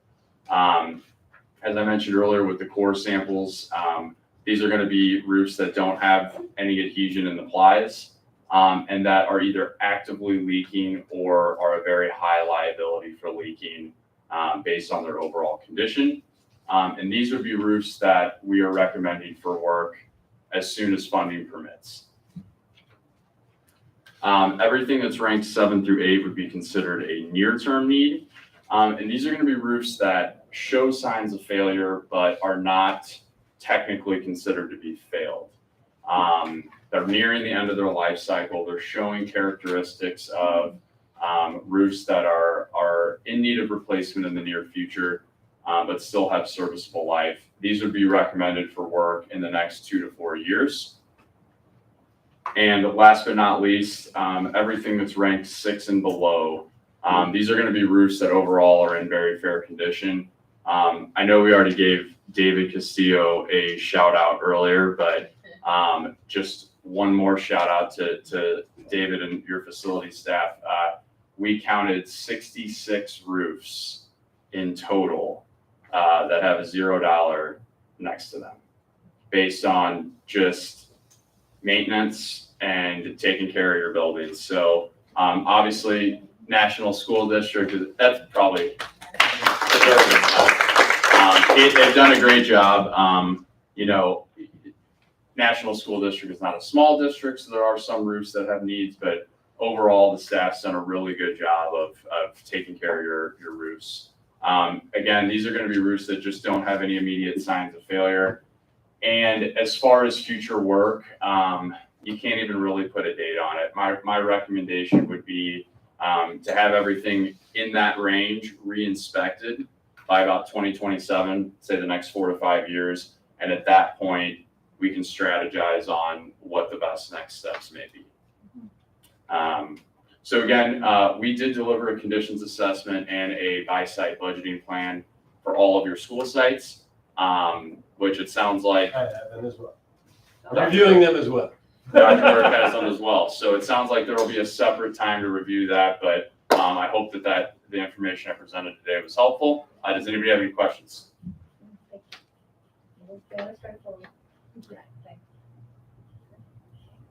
All right. Thank you. Thank you. Very much, Mr. Foster. Appreciate that. Okay, yes, thank you very much to our speakers. And yes, we will, next steps on these projects, we'll be having a board workshop on facilities, or as part of a board workshop event, we'll include a facilities analysis. By then, we'll have the reports reviewed, ready to get some advisement on, and we'll take it from there. But yes, thank you again for your attendance and for your attention to our district. We appreciate the work greatly. Dr. Burke, before you go, when you mentioned about a board workshop, would you also incorporate a visit to our different sites so that way we can see the actual work and as it relates to the decisions we'll also need to be making to? You're getting me excited. We can even take one of our, the new school bus when that comes in. We'll take the new school bus over there and check it out. Yes. Oh yeah, whoops, I got ahead of myself. Sorry. Yeah, I think it would be great to go do that. And although the reports that we do have are robust with pictures, so you're going to get a very good idea of what Luke means when it's a 10 roof and what he means when it's a 4 roof. We'll have pictures that are going to support that. I appreciate that. I'm the same way. No, I want to see. It was one of the things I said to Dr. Brady in my interview process is I want to put my eyes on everything. I want to see it myself too, so I can appreciate exactly what you're saying. Yeah, but everybody that knows me knows that I'm not allowed on the roof. Okay, you're not going on the roof. Yeah. Fair enough. No, we can use a little drum. Fair enough. But thank Any you. other questions? Thank you, that was all right. Thank you, everyone. We appreciate you taking the time to come and present to us. Thank you very much. Item 12B, consideration and approval of recommended Citizens Bond Oversight Committee slate. Do I have a motion? Motion to approve. I'll second. Dr. Berg, can you give us your information on this, please? On the Citizens Bond Oversight Committee? Yes, thank you. Yes, the Citizens Bond Oversight Committee is tasked with overseeing how bond funds are spent and the implementation of the bond and monitoring the ongoing balances, et cetera. So this slate of people have volunteered after mailers have been sent out throughout all of National City. We, as a board and as a executive cabinet, have targeted National City residents as our priority. With that mailer that went out, we did receive, we also had it on the website as well. We did receive the 7 that we needed. There are 7 positions on the CBOC.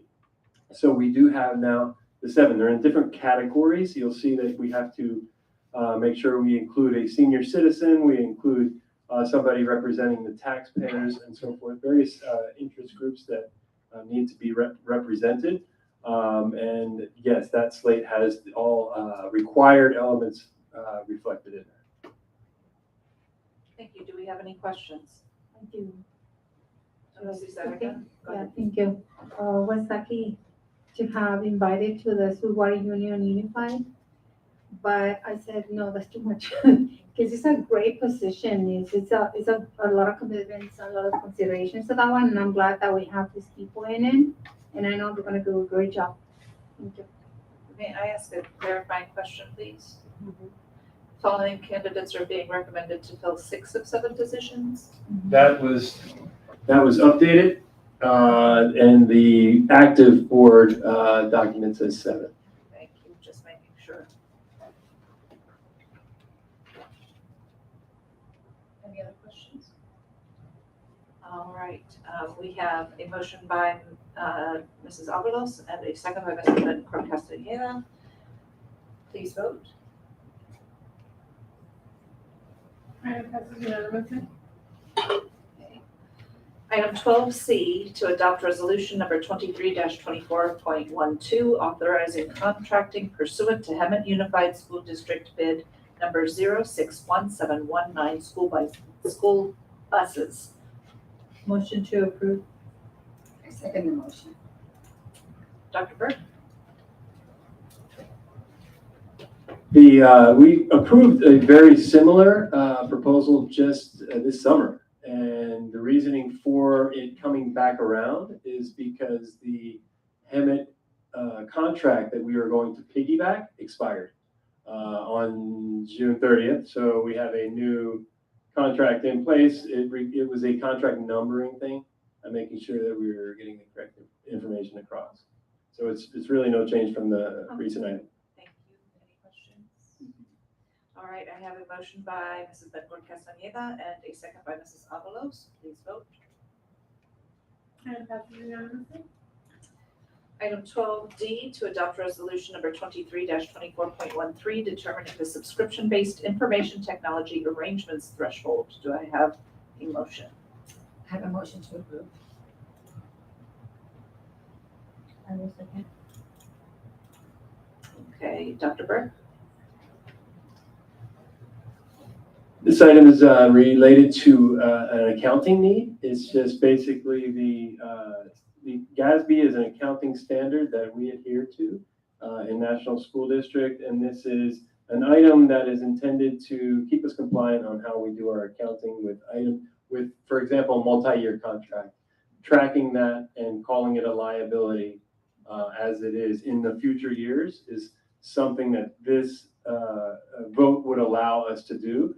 And it's a requirement that we do it, in fact. But right now, we don't have this in place to get that approval to call it a liability for future years if we've made a commitment to somebody.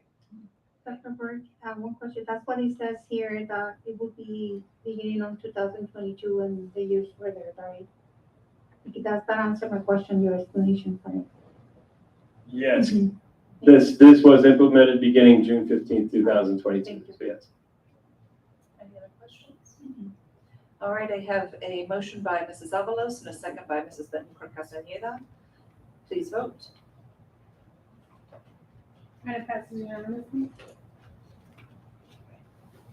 And that concludes our business. It is time for board cabinet communications. Trustee Avalos. Thank you for staying to the end here. Mrs. Hayes, of course, the #1 cheerleader for us. First of all, Avalos, going may to the NALEO conferences, the National Association. May I ask that you pull your microphone closer? Oh, sure. Please, thank I you. speak pretty loud normally. Okay, let me get closer to this here. First of all, attending the National Association of Latino elected officials is very important. We learn a lot.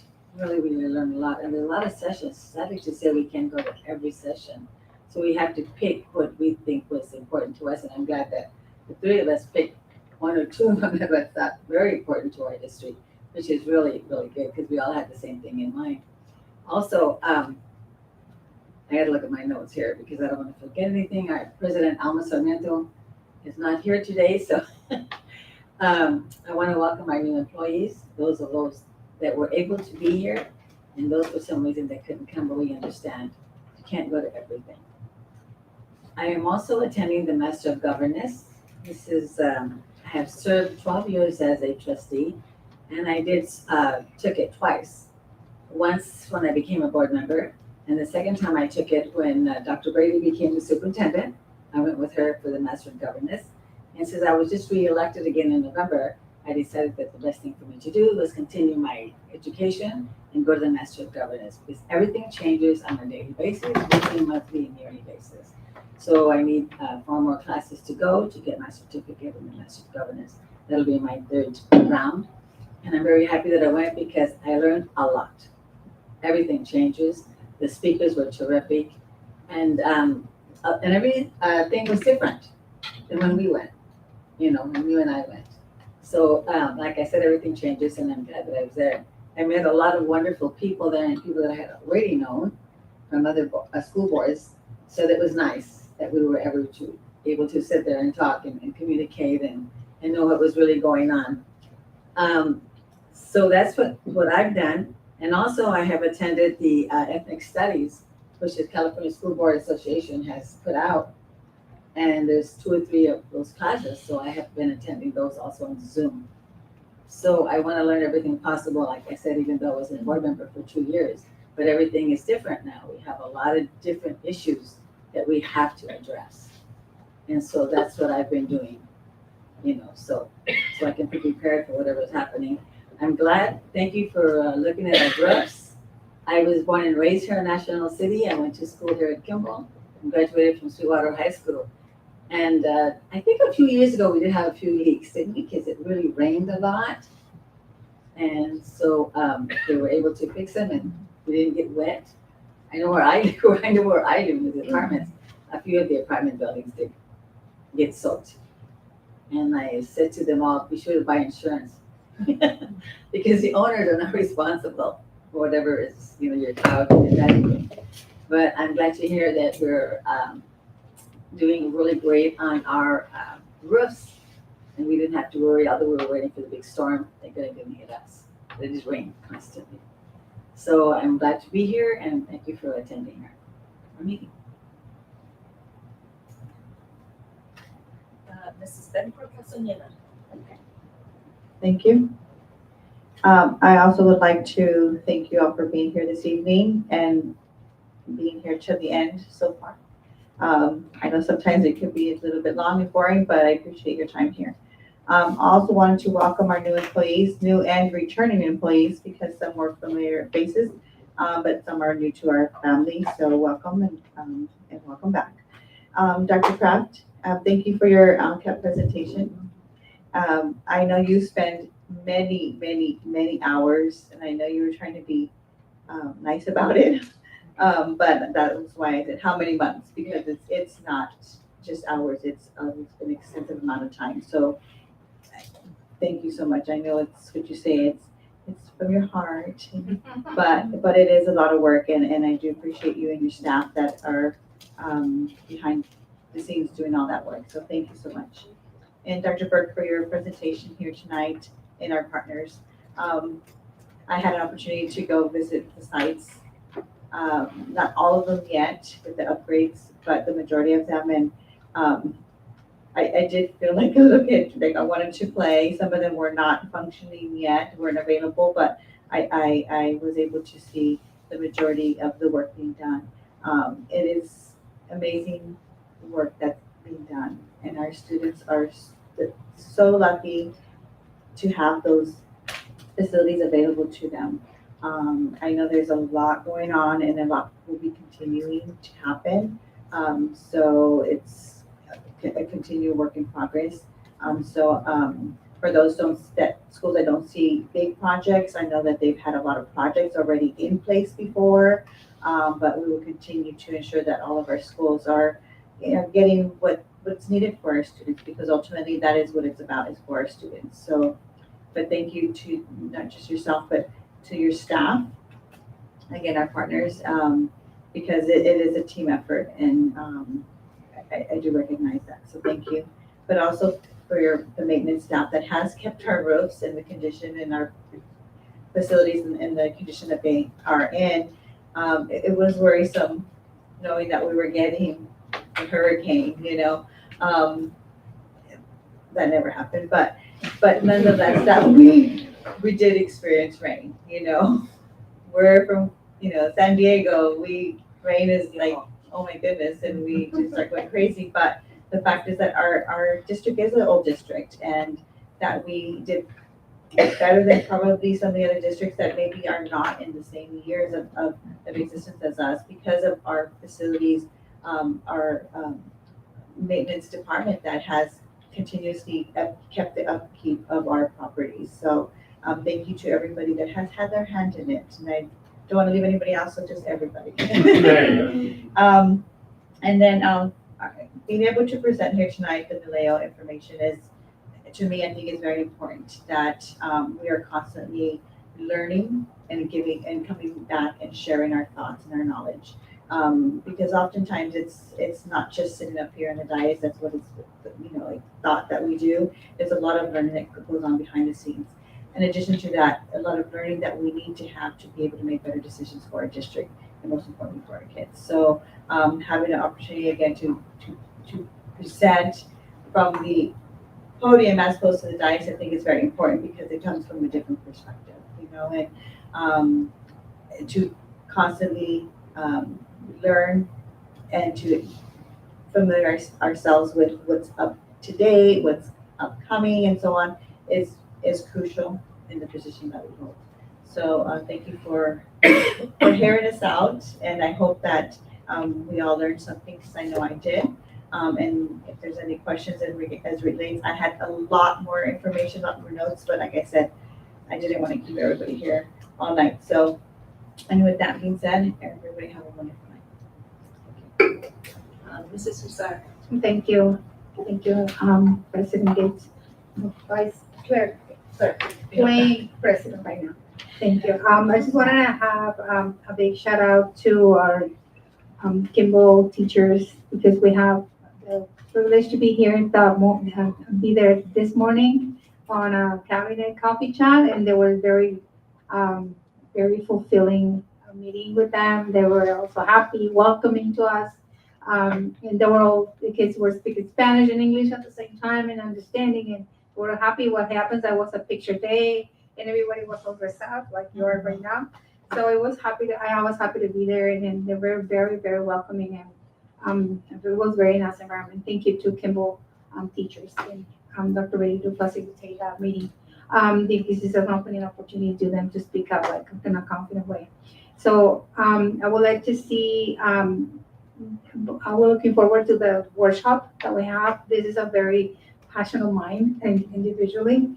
And I will see how, because projects like this, they take priorities first, and then I would like to see how you prioritize first to be able to explain more to the people that approach to us asking questions, so that we'll be able to have another learning opportunity to be able to be clear with the people who asked us, because they see us as a resourceful, as a source of information. And I'm glad that I'm looking forward to that workshop.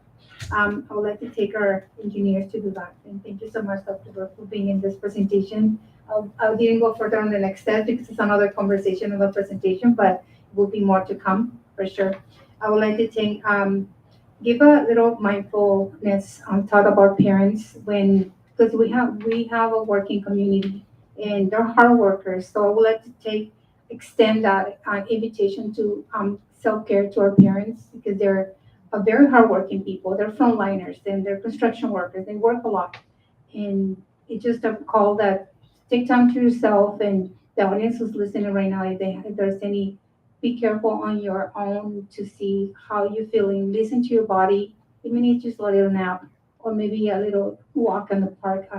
Just be mindful about your body too. And also, I would like to have a shout out to the housing commissioners of the city, and I think they're coming is new and talking about the housing crisis that we see in the NALEO presentation about housing crisis. They're pushing forward our ownership housing proposal, and I'm excited to see. Honestly, I'm not very familiar with it. I just noted because one of the commissioners is my friend, and this is something that she was envisioning for National City residents, because it's not happening. It's very expensive and unaffordable, and that's a very good accomplishment about the community also. And a shout out to Dr. Brady and with our safety during COVID. And I remember the first time I entered to a orientation as a board trustee, and the first question I said to those two ladies, how do you sleep, how do you eat? And because they work a lot, and they didn't until now. They're still doing a lot of work, and we don't see that. But it be reflected on, even though they're smiling, but I know there's a lot of work behind it. And I just wanted to recall you said that you are a human being too. You need to take time to break, have a water break, or take your high heels off and put tennis shoes and go walk. Why not? Or any heels. No, that's not safe. But be real mindful about yourself. And I know Dr. Bird now is on the team, and I'm excited because it's been months now for you, but Dr. Keppen also came on board, and they're doing an outstanding job, and I'm really proud of you. So for that being said, I can't wait for David Castillo recognition. I can stand up and I'm gonna be on my feet applauding to him because I know he's doing an outstanding job. We all agree that he's a great asset, and be on the lookout because I want you to snitch it from us. It's ours. So thank you so much. And last but not least, I would like to give a shout out to our resource teachers. And they're doing an outstanding job being more creative in ways to engage parents and how to create ways to bond activities. So thank you for all our teachers. And for that, I'm happy to have my son come back from South Carolina. He's coming back home for a week, so I'm excited to receive him. So he's really happy with when joining the Navy. Thank you. Dr. Burks. Yes, thank you very much. First, I'd like to thank you for the tremendous board presentations. I said it last time, it's awesome to see board members leading in the learning. That's not something that happens everywhere. And to see it actually get presented back to the community is really awesome. So I applaud you again for doing that. It's awesome. I learned something from each of you today. I also wanted to point out too that I've said this before, I'm a dad, and the fentanyl discussion and your encouragement for us to do more about it, I applaud you for that. It is a scourge in this country, and it is something that we need to take very, very seriously. And you're right, it is dipping below the middle school level, and it flat out kills kids and adults. And one thing I always talk about with my kids is making sure that you never take any pills that don't come in that prescription bottle for you, or that don't come directly from my hand. Those are the only pills you're allowed to take. So I applaud you again, and yeah, it's way too easy of an access problem. Last but not least, I wanted to, not quite last but not least, I wanted to say, I recognize on this, between this cabinet and this board, the executive cabinet, that, quite often in my 25 years of working in education, students with disabilities have been seen as a burden and a cost, and, it's encroaching on the fund and this and that. No, I applaud you for your advocacy. I believe we have a leadership team of advocates for students with disabilities. And again, that is something very rare to find in unanimity the way we have it. And not only do I applaud us, I guess, I encourage us to leverage this opportunity, because not everybody has this opportunity. And last but not least, I do want to say we visited Kimball this week. We saw every classroom in Kimball, actually last week was the last week already. Yeah. Last week already, and just the way the kids had such, I'm getting them all confused. Palmer Way, such confidence. Yeah, there you go. Thank you, Ed. It's all coming back to me now. Palmer Way. The confidence that they exhibited as they came and they introduced themselves to us, and they had their heads up. They were proud of who they were. They were confident. They shook our hands. They introduced themselves. They asked about who we were, why we were there. There was no feeling like that they couldn't, that they didn't have the right to cross that bridge. And it was awesome to see children having that level of confidence and that level of development, be able to do that. And that comes from teaching, and that comes from culture. So I, again, applaud the National School District on that. And last but not least, thank you to the guests for coming and spending your time with us this evening. Much appreciated. Thank you for your help in making this district what it is. Dr. Kevin. Okay, I too want to thank the board for their presentations. It's very nice to see the congruency of what you are learning in your workshops and what we're doing here in the district. So thank you very much for that information. I too want to welcome our new employees and our previous employees that have continued to work with us year after year. I just want to let everybody know we are going to be represented at the job fair with the Chamber of Commerce on September 13th. So National School District will be there. And then we are actually going to, for the first time, be represented at a part-time job fair at San Diego State on September 27th. And then we'll have another one in November at Grossmont College. So just want to say thank you and have a good evening. Dr. Kraft. I also wanted to thank the board, Dr. Burke and guests, for the presentation and the suggestions tonight. I think our theme this year is Strive Together, and we only get better when we have each other to rely on to grow it. And with that, it made me think, we did go to, now you got me on that stuff. We went to a school. And then I was going to speak to it, but then I just wanted to compliment the entire NSD family. I mean, we when I look around at the school sites, the fields, and we have athletic fields, and we're going to have intramural sports, including pickleball, and classrooms. We're walking classrooms. It's 5 weeks in, and systems are yes, they look beautiful, and systems are in place, and learning it's on, and the data discussions are opening up venues in which there can be collaboration very early in the year around kids and working together to give them opportunity to go to the next step. And then our MTSS site coordinators are busy little worker bees out there, and we've got tier 2 interventions up and running already, which is a first for us, and generally takes us longer because the extra pair of hands has helped. And I just think of all those things that are already in place 5 weeks in, and that takes a team, and it takes a family. And I agree, I think we have an amazing opportunity here. I thank you for your leadership, and I also thank our staff for their leadership. Good night. Dr. Brady. 4.5 weeks. Okay, yeah, there you go.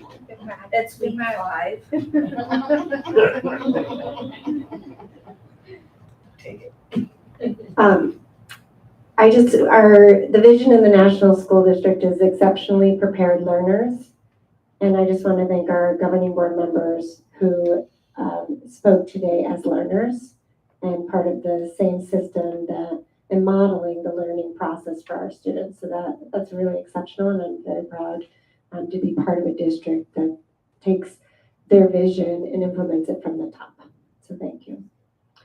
I wanted to let the board know that in the last couple of years, they've changed how they do the salute to teachers. Since COVID, as you know, it kind of took a turn. I think you went to one, Trustee Gates. And then after that, they went to a smaller venue with UCSD at the Park and Market. So unlike years in the past where we could bring big groups to celebrate our teachers, it is just the awardee with their guest, and then the superintendent non-transferable and a guest. And so I just want to let you know that I have invited the principal, Denise Walker, and we will be going to celebrate Ashley Trzynski this Friday. But if you hear about it and wonder why we didn't put the invite out, it is because the venue is much smaller and they have limited the tickets of who can attend that event. But we'll be keeping you posted on social media as we celebrate Ashley. We are looking to do a ribbon cutting ceremony for the playground at Ira Harbison. We did hear it was finished. They asked if the kids could play on it before, any sort of announcement. We said absolutely. So we let the kids go up and be the first, but we would like to do something more formal for the community to know that our fields are being updated. So one idea I had in watching Dr. Burke's presentation tonight and seeing the fields was perhaps starting our board workshop on the 7th at Ira Harbison with all 5 of you, since we're already booked, do the ribbon cutting, and then take a break and come back and continue our workshop here. Is that something that the board thinks could work? I thought you were going to offer a pickleball tournament for us to break into place, but. I will bring the pickleball paddle for you we will be inviting the media. I'm not taking on Trustee Avalos, she's had practice. I thought will we have a book then? Will we have a what by then? We'll Oh. have the new bus by We won't have the new bus by then, but we will have a Palmer Way ribbon cutting, and we may have a bus by then. Okay, then I'll work on that with President Sarmiento, make sure it works with her, and then we'll make sure it fits in with the agenda timeline, looking at the learning that we have for that day. And then I'll confirm with you. I want to congratulate and thank all of the new CBOC members that are going to come on and help us monitor our bond. And also shout out to Alma Sarmiento, who was at our PTA meeting and actually secured that 7 of 7 spot at the last minute. So she spoke to the PTA. We needed a parent representative. We did get an application. It came back to Dr. Burke. He was able to then go in and update the board agenda at the last minute to get that last nominee. So that was for that. And so thank you to her. And then the last thing that I want to update the board on is Dr. Keppen, through her wonderful connections with ALAS. You remember that she advocated through the Association of Latino Administrators and Superintendents in Washington. It's a very small group of invitees, and she's on that list. And so she was able to go to Washington. She did get approached to be part of a grant with the Gates Foundation. The other Gates Foundation. And we participated in a workshop with school districts across the country today. And we will be partnering with a sister school in Puerto Rico on a problem of practice related to STEM, underlying and underscoring mathematics, of course, because it's the other Gates Foundation. Our 6th grade student roundtable will be the group that will be presenting, or that will be working on this collective project with their sister school in Puerto Rico. They'll meet several times virtually. We will be tying it with our Global Goals work. The culminating project for the students would be to come up with a solution to their project or to their problem, and to design a TED Talk with their solution. And with this connection with ALAS, if one of our students is selected as the winner, they have the opportunity to go and present on the TED Ed Student Talk stage in New York. So that would be pretty, and I think our kids, they won the Amazon challenge, they might be able to do it. When we were talking about it, we also talked to Dr. Kraft, who reminded us that part of our new VAPA program is going to also include TED Ed instruction for 6th graders. So our students will be getting double TED Ed. They'll get the lessons in their VAPA, they'll get the coaching from ALAS. It comes with a $5,000 stipend that we can use for any part of the project, including sending the student to New York. We wanted to use the money to do that as well. And one of our very own VAPA teachers, Trish Naval, actually has a connection as well to the TED Ed Student Talk stage. I think we're supposed to say it a certain way. TED Ed Student Talk, I think. I'll make sure I get that right. So we have kind of a 2-for opportunity for national school districts.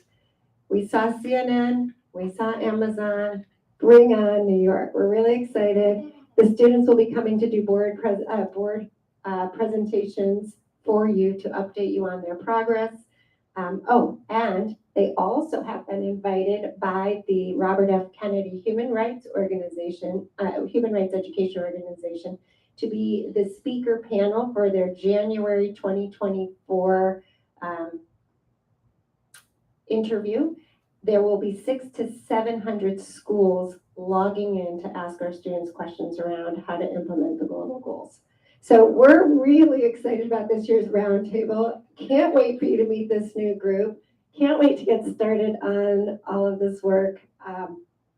And with that, I'm going to stop there, but I do want to say congratulations to Grandma Cesenia. Oh, sorry.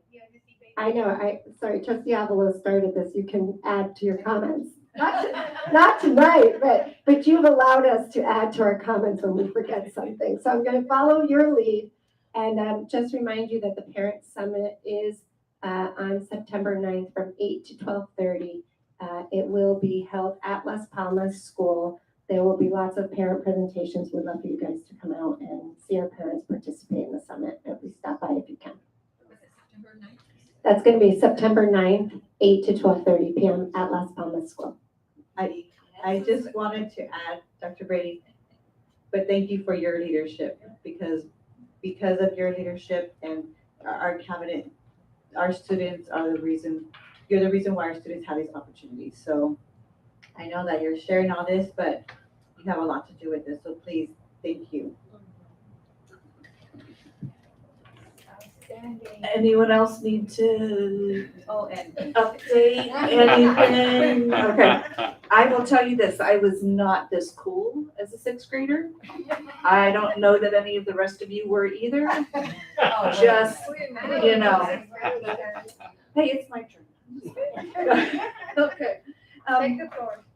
I'd like to do shout outs because I feel they're important. And so I have two shout outs for tonight. One is to our DRTs because those district resource teachers, I don't envy you that job because you leave a classroom where you have spent so much time accumulating wisdom and learning the spaces you're comfortable in, and then you turn around and get brave enough to step in front of all of your colleagues and study even more in your area to help and teach and train us. And walk alongside of all of that in ways that kind of like, I don't think we think about the fact that it leaves you vulnerable because of the fact that, you know, we all want to believe that we're experts in our fields, and we are, but there's always more for us to learn. And you're setting that example for us by pursuing those areas of specialty as DRTs. But then you're also trusting that when you come back to us as teachers, that we will receive it well and understand that you want our best. And so I want to thank the DRTs for the work you're doing. Some of you I know really well, and some of you I need to learn better. But congratulations for being who you are and for taking on that challenge, and thank you for that. I also need to thank our custodial crew. I've been watching my custodians at work, and the amount that they put in every day, and the craziest things that you all get called out to do, from, you know, somebody decided to take a Sharpie into the bathroom and now we have to wipe that off the wall because that's real life, to somebody got sick in the middle of the classroom and you have to show up as fast as possible to take care of it. And that's real life too. And no day is ever the same. I don't know how you pull off this scheduling because we know that there's stuff you're supposed to do by a certain point in time. And yet, with all the interruptions, there's no way for you to, and yet every day the schools are clean, they're ready to go, and you're back at it again the next day. So thank you to both groups.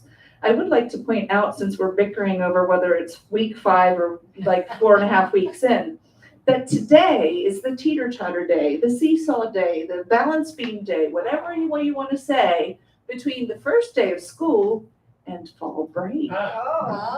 So if you're keeping track, just saying, this Wednesday is the right in the middle day. To our visitors, I just got my roof done. Yeah. Just saying. And so thank you for that and for sharing that information with us. We don't always think about it. It's a safety issue. It is a safety issue for our kids. It's making sure that they are covered and cared for. So thank you for bringing that to us. And then as well, for our playgrounds, all of that, and that the paths to travel.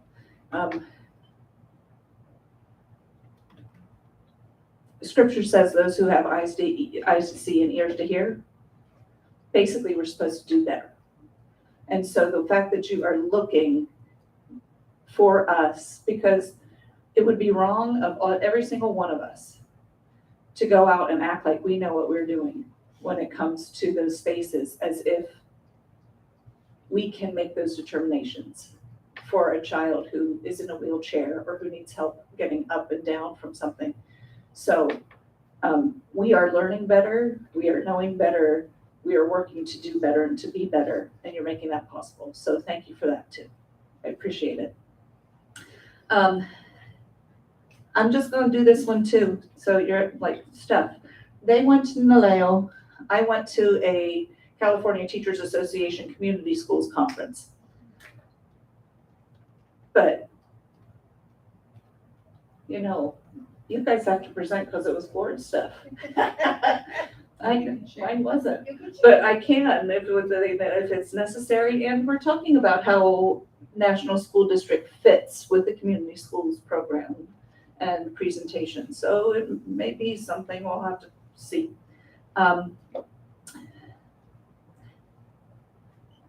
This last weekend was hard. We were preparing for something that we had no real knowledge of. My parents are moving back to Pensacola, Florida, where hurricanes are normal. I don't know what happened to I don't know why they've lost their minds to go do that, but they are going back to hurricane season. And I have listened to them as they have tried to figure out what level of prep they need to do. This is unusual for us. My parents get hit all the time in Florida, but it was unusual for us. And I know as well that all of us are we closing? Are we not closing? Should you close? Shouldn't you close? Do we need to close? Do we not need to close? And I'm just going to say, because I know that some people were upset that we didn't, and I know some people were thrilled that we didn't, and we've got that whole mess. We're not careless in thinking through it. Some of the things we honestly have to consider are things like, are parents going to have to be at work? Because if parents have to be at work, what are they doing with their kids? Well, actually, that's our job. And not knowing whether it was going to be a hurricane coming through or rain coming through, we just had to wait. And so we do our best from day to day and from moment to moment. We have people out who walk the school properties to see what's going on and to see what condition they're in. With it is we make sure the roof has not come off the building and that no trees from our playgrounds have fallen through a window. You know, we do those things to the best of our ability. We wish we could make everybody happy. We can't. But our priority is always, always to make sure that your students come first and that we do our best by them. So as we leave and close out this meeting, I just want to remind you, your students matter to us more than our own comfort, and I'm going to say it, more than whether everybody can be happy or not, because we know that can't happen, but your students matter most. So I'm closing, we're done.